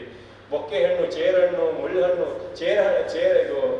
ಈಗ ಒಂದು ಇದು ಸಿಗ್ತದೆ, ಅದು ಚೇರ್ಮರ ಅಂದ್ರೆ ಅದು ಆ ಮರದ ಕೆಳಗೆ ಹೋದ್ರೆ ಬೊಕ್ಕೆ ಬರ್ತದೆ. ಆದ್ರೆ ನಾವು ಅದರಲ್ಲಿ 7 ಸೊಳ್ಳೆಯಲ್ಲಿ 7 ಎಲೆ ಹಾಕಿ ತಿಂದಿತ್ತು ನಾವು ಅದು ತಿಂದಿತ್ತು ಅಷ್ಟು ಬೆಳೆದು. ನನ್ನ ಜೀವನದ ಗತಿಯನ್ನ ಬದಲಾಯಿಸಿದ, ಸಾಹಿತ್ಯಕ್ಕೆ ಪರಿಸರದ ಬಗ್ಗೆ ದೂಡಿದ, ಅದರಲ್ಲೂ ಹೆಚ್ಚಾಗಿ ಸ್ತ್ರೀ ಒಂದು ಮಹಿಳೆಯರ ಒಂದು ಕಷ್ಟ ದುಃಖಗಳ ಬಗ್ಗೆ ಜಾಸ್ತಿ ನನಗೆ ಒತ್ತು ಕೊಡಲಿಕ್ಕೆ ಪ್ರೇರಣೆ ನೀಡಿದಂಥ ಒಂದು ಬಹಳ ದೊಡ್ಡ ಒಂದು ಕಾದಂಬರಿ ಏನು ಹೇಳಿದ್ರೆ ದಿವಂಗತ ಗೋಪಾಲಕೃಷ್ಣ ಅಡಿಗರು ಬರೆದಂಥ ಒಂದು ಅನಾಥೆ ಅಂತ ಕಾದಂಬರಿ. ಅದು ಡಿಗ್ರಿಯಲ್ಲಿ ನಮ್ದು 2ನೇ ಒಂದು ಸಬ್ಜೆಕ್ಟ್ ಆಗಿತ್ತು, ಕನ್ನಡ ಸಬ್ಜೆಕ್ಟ್. ನಾವು ಓದಿದ್ರಲ್ಲಿ ಬಹಳ ಹಿಂದೆ, ನಮ್ಮಲ್ಲಿ ಬೇರೆ ಎಲ್ಲ ಕಾಡು ತಿರುಗಾಟ ಜಾಸ್ತಿ ಇತ್ತು. ಎಕ್ಸಾಮ್ ಹಾಲಲ್ಲಿ ಹೋಗಿ ಕೆಲವು ಸಬ್ಜೆಕ್ಟ್ ಓದಿದ್ದುಂಟು. ಒಟ್ಟು ಮಾಸ್ಟರ್ ನಮ್ಮನ್ನು ಒಟ್ಟು ಪಾಸ್ ಮಾಡಿ ದೂಡಿ ಹಾಕಿದ್ದ ಆ ಕಾಲದಲ್ಲಿ ಒಟ್ಟು ಫೇಲ್ ಆಗಿಬಿಟ್ಟು ಪಾಸ್ ಮಾಡಿದ್ದಾರೆ. ಆ ಒಂದು ಕಾದಂಬರಿ ಓದಿ 1 ತಿಂಗಳು ನಾನು ಶಾಕಿಗೆ ಒಳಗಾಗಿದ್ದೆ. ಕಾದಂಬರಿ ಓದಿ ಮುಗಿಸಿ ಅಡಿಕೆ ತೋಟದಲ್ಲಿ ಹೋಗಿ ಕೂತು ಹತ್ತಿದ್ದೆ. ಅಷ್ಟು ಹೊತ್ತಿದ್ದೆ ಅಂತ ಹೇಳಿದ್ರೆ ನನಗೆ ನನ್ನನ್ನು ನಾನು ಕಳ್ಕೊಂಡಿದ್ದೆ. ಆ ಒಂದು ಸಾಹಿತ್ಯ ಗೋಪಾಲ ಕೃಷ್ಣ ಅಡಿಗರ ಒಂದು ಸಾಹಿತ್ಯದಲ್ಲಿ, ಅದೇ ರೀತಿ ನಮ್ಮ ಕಾರಂತ ಇರ್ಬೋದು, ಇವರೆಲ್ಲರ ಒಂದು ಸಾಹಿತ್ಯದಲ್ಲಿ ಮಲೆನಾಡಿನ ಕಷ್ಟಗಳು, ಅದನ್ನು ಮಲೆನಾಡಿನಲ್ಲಿ ಬದುಕುಗಳು, ಆ ಒಂದು ಜೀವನ, ಇವೆಲ್ಲವೂ ಆ ಸಾಹಿತ್ಯದ ಮನುಷ್ಯ ಒಂದು ಪ್ರಬುದ್ಧನಾಗಬೇಕಿದ್ರೆ ಸಾಹಿತ್ಯವನ್ನು ಓದಬೇಕು. ಅದರಲ್ಲಿ ಹಿರಿಯ ಮಾಸ್ತಿಯವರು, ಬೇಂದ್ರೆ ಇಂಥವ್ರ ಸಾಹಿತ್ಯವನ್ನು ಓದ್ರೆ ಮಾತ್ರ ಇವತ್ತು ನಮ್ಮ ಮುಂದಿನ ಮಕ್ಕಳು ಮುಂದಿನ ತಲೆಮಾರಿನಲ್ಲಿ ಏನೋ ಒಂದಿಷ್ಟು ಪರಿಸರದ ಬಗ್ಗೆ, ಒಂದು ಸಮಾಜದ ಬಗ್ಗೆ, ಒಂದು ಸಂಸ್ಕೃತಿ ಬಗ್ಗೆ, ಅರಿವನ್ನ, ದೇಶದ ಬಗ್ಗೆ, ಭೂಮಿಯ ಬಗ್ಗೆ ಒಂದು ಪ್ರೀತಿಯನ್ನು ಬೆಳೆಸ್ಕೊಳ್ತಾರೆ ಅಂತೇಳಿ ಹಿರಿಯ ಹೇಳ್ತಾರೆ. ಆದರೆ ಇವತ್ತು ಹೆಚ್ಚಿನ ನಮ್ಮ ಮಕ್ಕಳು ಮೊಬೈಲಲ್ಲೇ ಬಿಟ್ಕೊಂಡು ತಮ್ಮಂತಾವು ಕಳ್ಕೊಳ್ತಾ ಇದ್ದಾರೆ ಅನ್ನುವಂಥದ್ದು ಬಹಳಷ್ಟು ವಿಷಾದನೀಯ. ಅದೇ ಇವರು ನಾರ್ಡಿಸೂಜ ಅವರು ನಮ್ಮ ಮನೆಗೆ ಬಂದಿದ್ದು ಯಾವಾಗ ಹೇಳಿದ್ರೆ 2014ನೇ ಇಸ್ವಿಯಲ್ಲಿ ಮಂಗಳೂರು ಅಶೋಕನಗರದಲ್ಲಿ ನಾನು ನಮ್ಮ ಮನೆ ಹೋಗ್ತದ ದಿವಸ ನಾನು ವಿಶ್ವದ ಕನ್ನಡ ಸಾಹಿತ್ಯ ಸಮ್ಮೇಳನ ಎಲ್ಲ ಕಡೆ ಆಗ್ತದೆ, ಪರಿಸರ ಸಾಹಿತ್ಯ ಸಮ್ಮೇಳನ ಮಾಡ್ಬೇಕಂತೇಳಿ ಹೇಳಿ ವಿಶ್ವದ ಪ್ರಥಮ ಪರಿಸರ ಸಾಹಿತ್ಯ ಸಮ್ಮೇಳನ ಅಂತ ದೊಡ್ಡ ಒಂದು ಟೈಟ್ಲ್ ಕೊಟ್ಟು ನಾನೇ ಒಂದು ರೂಪಾಯಿ ಯಾರು ಹೊರಗಡೆ ತೆಕ್ಕೊಳ್ಳದೆ, ಅವಾಗೊಬ್ಬರು ನಮ್ಮ ಇವರೊಂದು 2,000 ರೂಪಾಯಿ ಅವರಾಗಿ ಕಾಂಟ್ರಿಬ್ಯೂಷನ್ ಕೊಟ್ಟಿದ್ರು. ಮೊನ್ನೆಷ್ಟೇ ತೀರಿ ಹೋದ್ರು ನಮ್ಮ ಕೆನರಾ ಕಾಲೇಜಿನ ಹಿಸ್ಟ್ರಿ ಇದ್ದಾಗ ಡಾಕ್ಟರ್ MR ಪ್ರಭು 2,000 ರೂಪಾಯಿ ಕೊಟ್ಟೋಗಿದ್ರು. ಅದೇ ಬಿಟ್ಟು ಮತ್ತೆ ಇಡೀ ಸಮಸ್ತ ಎಲ್ಲ ಖರ್ಚು ವೆಚ್ಚಗಳನ್ನ ನಾನೇ ಮಾಡಿಕೊಂಡು ಪ್ರಥಮ ಪರಿಸರ ಸಮ್ಮೇಳನ ಅಂತ ಮಾಡಿ ಅವಾಗ ಶಿಶಿ ನಾಗೇಶ್ ಹೆಗಡೆ ಅಧ್ಯಕ್ಷರಾಗಿದ್ರು, ಇವರು ಮುಖ್ಯ ಅತಿಥಿಗಳಾಗಿದ್ರು. ನರೇಂದ್ರ ದಿಲ್ಲಿ ಎಲ್ಲ 24 ಗಂಟೆ 24 ಕಾರ್ಯಕ್ರಮ, ಕಾಡೆ ಕೂಗು, ನಾಟಕ, ಕೃತಿ ಬಿಡುಗಡೆ, ಸಾವಯವ ಸಂತೆ, ಕೃಷಿ, ಅದೆಲ್ಲ ಕಾರ್ಯಕ್ರಮದಲ್ಲಿ ಬೆಳಗಿನ ಸಂಜೆವರೆಗೆ ನಮ್ಮ ಜೊತೆ ಇದ್ರು. ಅದು ಒಂದು ದಿವಸ ನಾವು ಇವ್ರ ಜೊತೆ ಕಳೆದಂತ ಒಂದು ಅಮೂಲ್ಯ ಒಂದು ದಿನ ಕ್ಷಣ. ಮತ್ತೆ ನಂದು ಒಂದಿಷ್ಟು ಆಲೋಚನೆಗಳು ನನಗೆ ಬಂತು. ಮೊದಲು ಇಲ್ಲಿ ಆಚೆ ಸರ್ಕಲ್ ನಮ್ಮ PVS ಸರ್ಕಲ್ ಪಕ್ಕ ಇರುವಂಥದ್ದು ಇಂಡಿಯನ್ ಆಯಿಲ್ ಸರ್ಕಲ್ ಅಂತ ಇತ್ತು. ಆವಾಗ 15 ವರ್ಷಗಳ ಹಿಂದೆ ನಾನು ಅವಾಗ ರಕ್ಷಣಾ ವೇದಿಕೆಯ ಅಧ್ಯಕ್ಷರಾಗಿದ್ದೆ. ಮತ್ತೆ ಎಲ್ಲ ಬೆಂಗಳೂರಲ್ಲಿ ಅನಾಚಾರ ಮಾಡಿ ನೋಡಿ ರಕ್ಷಣಾ ವೇದಿಕೆ, ಭಕ್ಷಣಾ ವೇದಿಕೆ ಅದನ್ನು ಬಿಟ್ಟು ಅದು ಬೇಡ ಅಂತ, ಯಾವ ವೇದಿಕೆ ಬೇಡ ಸೇವೆ ಮಾಡ್ಲಿಕ್ಕೆ ಅಂತ ಹೇಳಿ ಎಲ್ಲ ವೇದಿಕೆಯನ್ನು ಬಿಟ್ಟು ಮತ್ತೆ ನಾವು ಈಚೆಗೆ ಬಂದ್ವಿ. ಆಗ ನಾನು ಕಾಸರಗೋಡಿಂದ ಇವರ ಒಂದು ಸ್ಟ್ಯಾಚ್ಯೂವನ್ನು, ಗೋವಿಂದಪ್ಪಯ್ಯವರ ಸ್ಟ್ಯಾಚ್ಯೂವನ್ನು ನಾವೇ ತಕೊಂಡು ಬಂದು ಅದನ್ನು 100 ಬೈಕ್ 30 ರಿಕ್ಷಾದಲ್ಲಿ ರ್ಯಾಲಿ ಮಾಡಿಕೊಂಡು ತಕೊಂಡು ಬಂದು ಫಸ್ಟ್ ಅಲ್ಲಿ ಪ್ರತಿಷ್ಠಾಪನೆ ಮಾಡಿ ಅದು ಇಂಡಿಯನ್ ಆಯಿಲ್ ಸರ್ಕಲ್ ಒಬ್ಬ ಸಾಹಿತಿ ಹೆಸರಿರಲಿ ಅಂತೇಳಿ ನಾನು ಕಲ್ಪೂರೆಲ್ಲ ಬಂದಿದ್ರು. ಅವ್ರನ್ನೆಲ್ಲ ಕರೆಸಿ ಪ್ರಥಮ ಅವರ ಪೈಯವರ ಹೆಸರಲ್ಲಿ, ಗೋವಿಂದ ಪೈಯವರ ಹೆಸರೊಳಗೆ ಒಂದು ಸರ್ಕಲ್ ಮಾಡಿದ್ವಿ. ಮತ್ತೆ ಅದನ್ನು ಈಗ ಅಭಿವೃದ್ಧಿ ಮಾಡಿದ್ವಿ. ಈಗ ಹಾಗೆ ನಾವು ಕೈಯಾರ ಕಿಂಜನೇರ ಕೂಡ ಒಂದು ಸರ್ಕಲ್ ಮಾಡಬೇಕು ಅಂತ ಹೇಳಿ ಅದನ್ನು ಕೂಡ ಕಾರ್ಪೊರೇಷನ್ ಕೊಟ್ಟಿದ್ದೇವೆ. ಹಾಗೆ ಮುಂದಿನ ದಿನಗಳಲ್ಲಿ ಈ ಹಿರಿಯ ಸಾಹಿತಿಗಳ ಹೆಸರು ಯಾವ್ಯಾವ ರಾಜಕಾರಣಿಗಳು, ಯಾವ್ಯಾವ ಉದ್ದಿಮೆಗಳು, ಬಿಲ್ಡರ್ಗಳ ಹೆಸರೆಲ್ಲ ಬಂದು ಇನ್ಫ್ಲುಯೆನ್ಸ್ ಅಲ್ಲಿ ಒಂದು ಸರ್ಕಲ್ಗೆ ಹೆಸರು ಬೀಳೋದಕ್ಕಿಂತ ಅಟ್ಲೀಸ್ಟ್ ಆ ಸರ್ಕಲ್ ಕ್ರಾಸ್ ಆಗಿ ಹೋಗ್ತಕ್ಕಂಥ ಮುಂದಿನ ತಲೆಮಾರಿನ ಮಕ್ಕಳು ಒಂದಿಷ್ಟು ಇದು ಯಾರಪ್ಪ ಏನು ಅಂತೇಳಿ ಹೇಳಿ ಒಂದು 1000 ಜನ ಹೋಗ್ಬೋದು, 2 ಜನ ಆದ್ರೂ ಗೂಗಲ್ ಸರ್ಚ್ ಮಾಡಿ ಅವ್ರ ಬಗ್ಗೆ ತಿಳ್ಕೊಳ್ತಕ್ಕಂಥ ಕೆಲಸ ಆಗ್ಬೇಕಿದ್ರೆ ಒಂದಾದ್ರೂ ಆ ಕೆಲಸ ನಮ್ಮ ಸರ್ಕಾರದಿಂದ ಆಗಲಿ.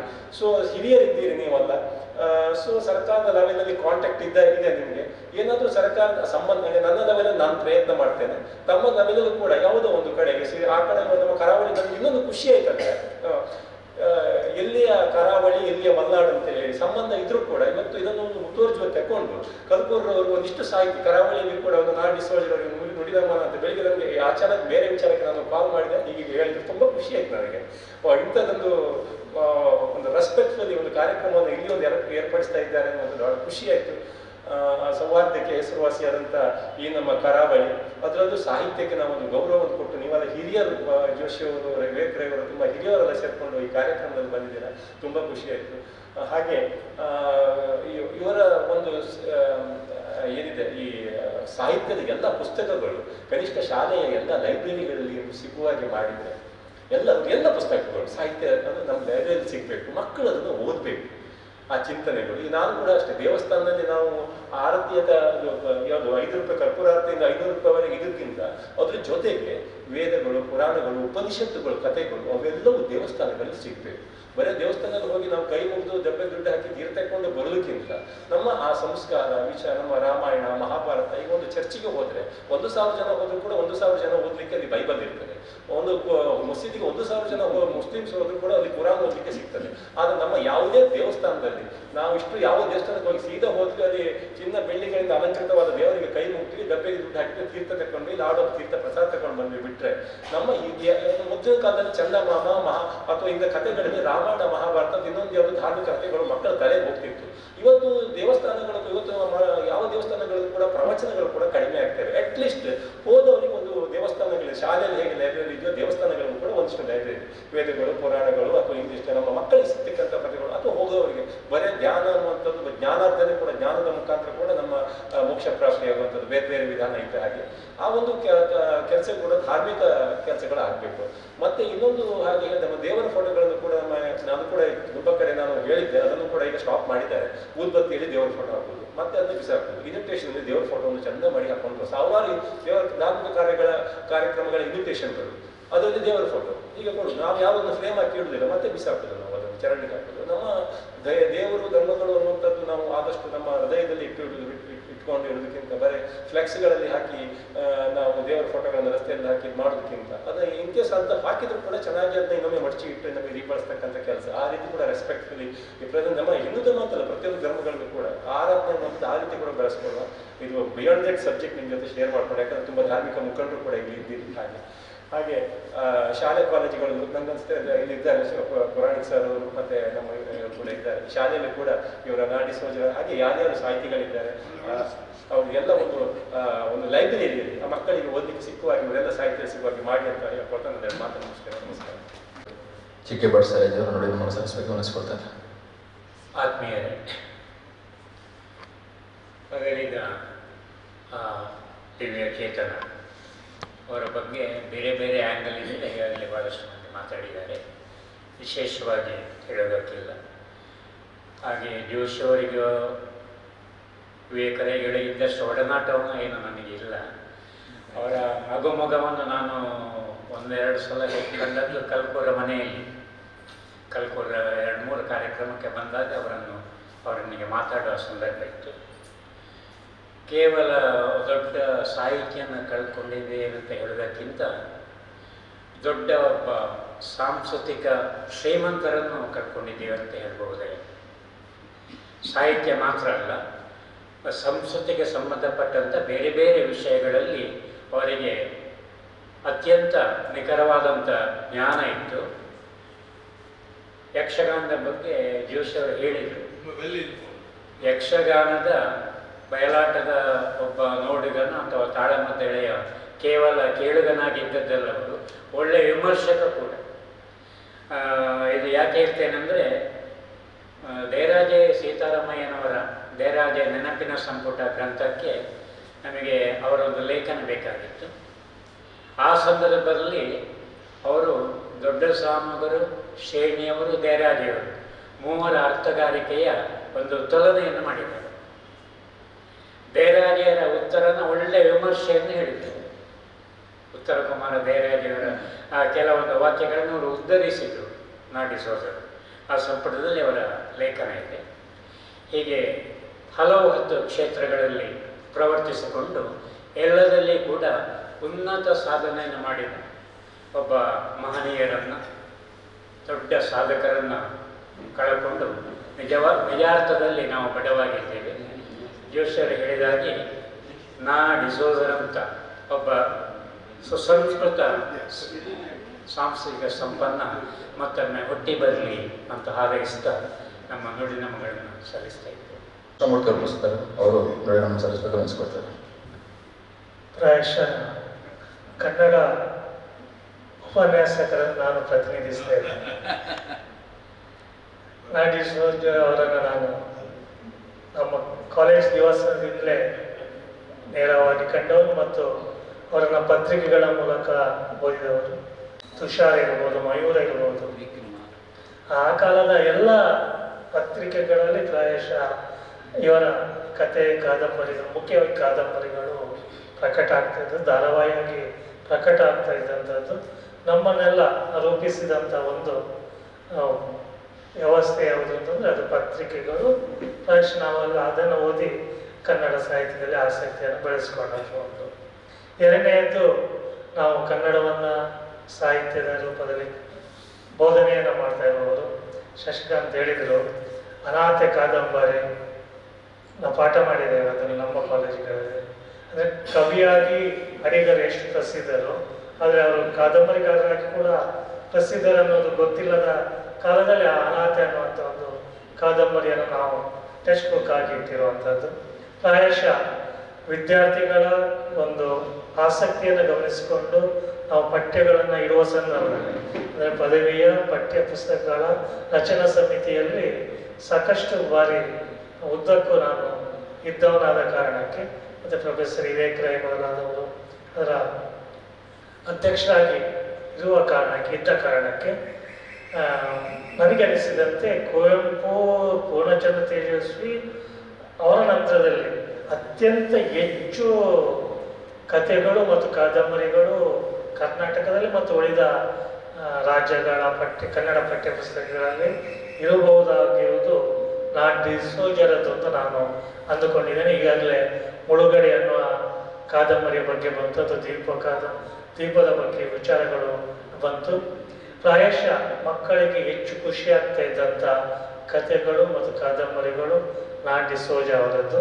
ಆ ಕಾರಣಕ್ಕೆ ಒಂದು ತಲೆಮಾರನ್ನು ತಮ್ಮ ಪಠ್ಯಗಳ ಮೂಲಕ ಕೂಡ ಡಿಸೋಜರು ಪ್ರಭಾವಿಸಿದ್ದಾರೆ ಅಂತ ನಾನು ಅಂದುಕೊಂಡಿದ್ದೇನೆ.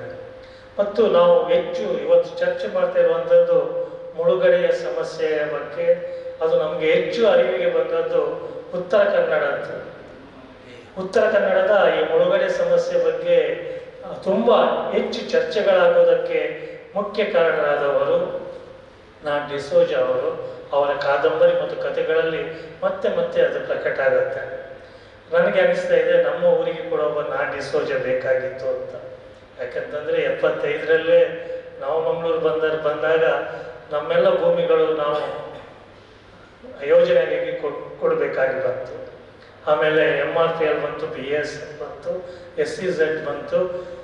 ಈತ ಕೈಗಾರಿಕಾ ಯೋಜನೆಗಳು ಇಲ್ಲಿಗೆ ಬಂದಾಗ ಕೂಡ ನಾವು ನಮ್ಮ ಇಲ್ಲಿಯ ಸಾಹಿತಿಗಳು ಸೂಕ್ತ ರೀತಿಯಲ್ಲಿ ಅದಕ್ಕೆ ಪ್ರತಿಕ್ರಿಯಿಸಿಲ್ಲ.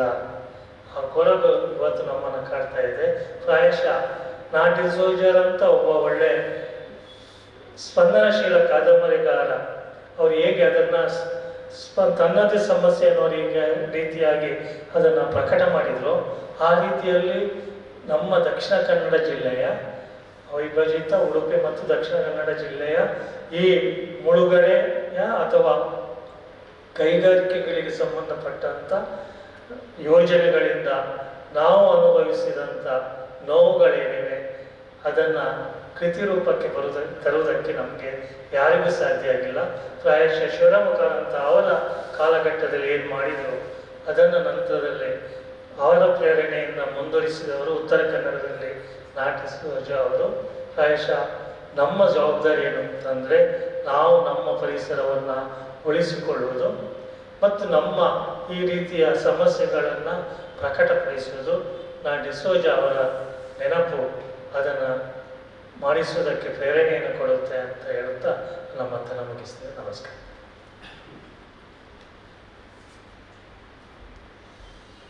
ಎಲ್ಲರ ಪರವಾಗಿ ಕೊನೆಯದಾಗಿ ಧರ್ಮದರ್ಶಿ ಹರಿಕೃಷ್ಣಪ್ಪನವರವರು ನುಡಿಯನ್ನು ಸಲ್ಲಿಸಬೇಕಾಗಿ ನೆನೆಸಿಕೊಳ್ತೇನೆ.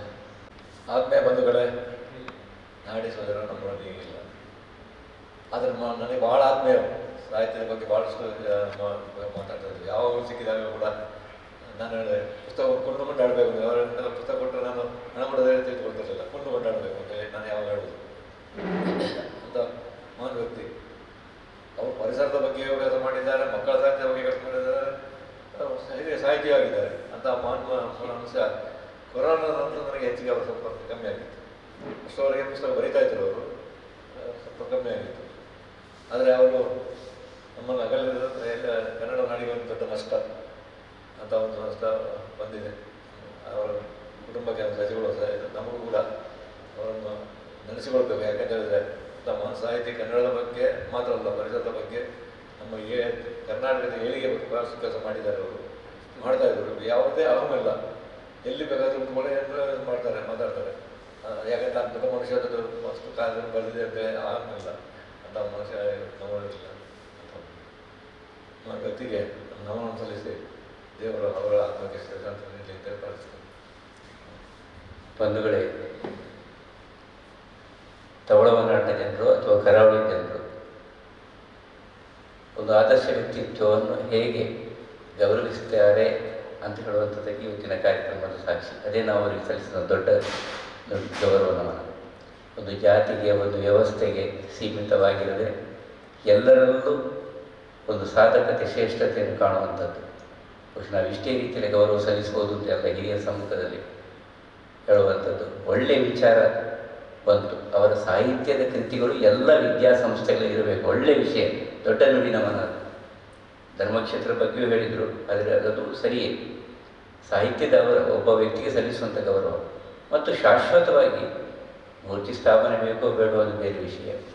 ಯಾವುದ್ಯಾವುದೋ ರೀತಿಯಲ್ಲಿ ನಮ್ಮ ನಗರಗಳ ಅಲಂಕಾರದ ವ್ಯವಸ್ಥೆಗಳಲ್ಲಿ ಹೆಸರು ಸೇರ್ಪಡಿಸುವ ಬದಲು ಇಂತಹ ಸಾಧಕರ ಹೆಸರುಗಳನ್ನು ಸೇರ್ಪಡಿಸಿದಾಗ ನಮ್ಮ ಮುಂದಿನ ಜನಾಂಗ ಕನಿಷ್ಠ ಅವರ ಬಗ್ಗೆ ತಿಳುವಳಿಕೆ ಮಾಡುವ ಪ್ರಯತ್ನ ಮಾಡಬಹುದು ಏನು ಅಂತ. ಬಹಳ ವಿವೇಕರಿಗಳು ಸಹಿತವಾಗಿ ಬಹಳ ಮಾರ್ಮಿಕವಾಗಿ ನಮ್ಮ ವಿಷಯ ಇಟ್ಟರು. ಪುರಾಣಿಕರು ಬಹಳ ಮಾರ್ಮಿಕವಾಗಿ. ನಾನು ಕಂಡಂತೆ ಇನ್ನೋರ್ವ ಇಂಥ ವೈಚಾರಿಕ ಸಾಹಿತಿ ಓ.ವಿ. ಶೇಷಾದ್ರಿಯವರು, ನಾ ಕೃಷ್ಣಪ್ಪನವರು ಅತ್ಯಂತ ಒಡನಾಡಿಗಳು. ಅವರು ಕ್ರಿಶ್ಚಿಯನ್ ಧರ್ಮದಲ್ಲಿದ್ದರು. ಅವರು ಕ್ರಿಶ್ಚಿಯನ್ ಧರ್ಮದ ಆಚರಣೆಯಲ್ಲಿ ಯಾವತ್ತೂ ಅವರಲ್ಲಿ ರಾಜಿ ಇರಲಿಲ್ಲ. ಪ್ರತಿ ಗಂಡ ಹೆಂಡತಿ ಒಂದು ಆದರ್ಶ ದಂಪತಿಗಳು ಅಂತ ಹೇಳ್ಬೋದು ನಾವು. ಅವರ ಎಲ್ಲ ಕೆಲಸಗಳ ಹಿಂದೆ ಅವರ ಶ್ರೀಮತಿಯವರು ಸಂಭ್ರಮದಿಂದ, ಸಂತೋಷದಿಂದ ಯಕ್ಷಗಾನ ನೋಡುವುದರ ಸಹಿತವಾಗಿ ಅವರು ಪಾಲ್ಗೊಳ್ತಿದ್ದದ್ದು. ಊಟ ಸಹಿತವಾಗಿ, ಊಟ ನಮ್ಮ ಮನೆಯಲ್ಲಿ ಎಷ್ಟೋ ಸಲ ನಾವು ನೋಡ್ತೇವೆ. ಇಂಥದ್ದೆಲ್ಲ ಅನುಭವಿಸಿದ್ದೆ ನಾನು. ಇಂಥ ವ್ಯಕ್ತಿಗೆ ನಾವು ಬಹುಶಃ ನಗರದ ಕೇಂದ್ರದ ಶಾರದಾ ವಿದ್ಯಾದೇಗುಲದಲ್ಲಿ ನಾವು ಸಲ್ಲಿಸಿದ ನುಡಿ ನಮನ. ಅವರ ಕುಟುಂಬಸ್ಥರಿಗೆ ಅದನ್ನು ಪರಿಪೂರ್ಣವಾಗಿ ನಾವು ಬೆಂಬಲವನ್ನು ನೀಡೋಣ. ಅವರ ಮಗಳು ಇಲ್ಲೇ ಕುದ್ರೋಳಿಯಲ್ಲಿ ಅವಳು ನಿವಾಸಿ, ಮಂಗಳೂರು ನಿವಾಸಿ. ಅವಳು ಬಂದರೂ ನಾವು ವಿವರಗಳನ್ನೆಲ್ಲ ನೀಡುವ ಅಂತ ಹೇಳ್ತಾರೆ. ನಮ್ಮ ವಿದ್ಯಾಸಂಸ್ಥೆಗೂ ಬಂದು ಅವರ ಮಾರ್ಗದರ್ಶನ ಮಾಡಿದ್ದಾರೆ. ವಿದ್ಯಾಸಂಸ್ಥೆಗೂ ಇದೆಲ್ಲ ನಮ್ಮ ಭಾಗ್ಯ ಅಂತ ಹೇಳ್ತಾರೆ. ಇದೆಲ್ಲ ಭಾಗ್ಯ. ಇದೇನು ಶೋಕಾಚರಣೆ ಅಲ್ಲ, ಇದು ಸಂಭ್ರಮಾಚರಣೆ. ಅವರ ಸಾಧನೆಯ ಸಂಭ್ರಮಾಚರಣೆ ಕಾರ್ಯಕ್ರಮ. ಅನಗತ್ಯವನ್ನು ಶೋಕಾಚರಣೆ, ಕಪ್ಪು ಬಟ್ಟೆ ಧರಿಸುವುದು ಇದೆಲ್ಲ ನಮ್ಮ ಸಂಸ್ಕೃತಿ ಅಲ್ಲ. ಅವರ ಚಿಂತನೆ ನಮ್ಮದಾಗಿರಿಸಿಕೊಳ್ಳುವ ಅಂತ ಹೇಳ್ತಾ ಒಂದು ನಿಮಿಷದ ಶಾಂತಿ ಮಂತ್ರದೊಂದಿಗೆ ಸರ್ವೇ ಭವಂತು ಸುಖಿನಃ, ಸರ್ವೇ ಸಂತು ನಿರಾಮಯ, ಸರ್ವೇ ಭದ್ರಾಣಿ ಪಶ್ಯಂತು, ಮಾ ಕಶ್ಚಿತ್ ದುಃಖವಾಗ್ ಭವೇತ್. ಓಂ ಶಾಂತಿ.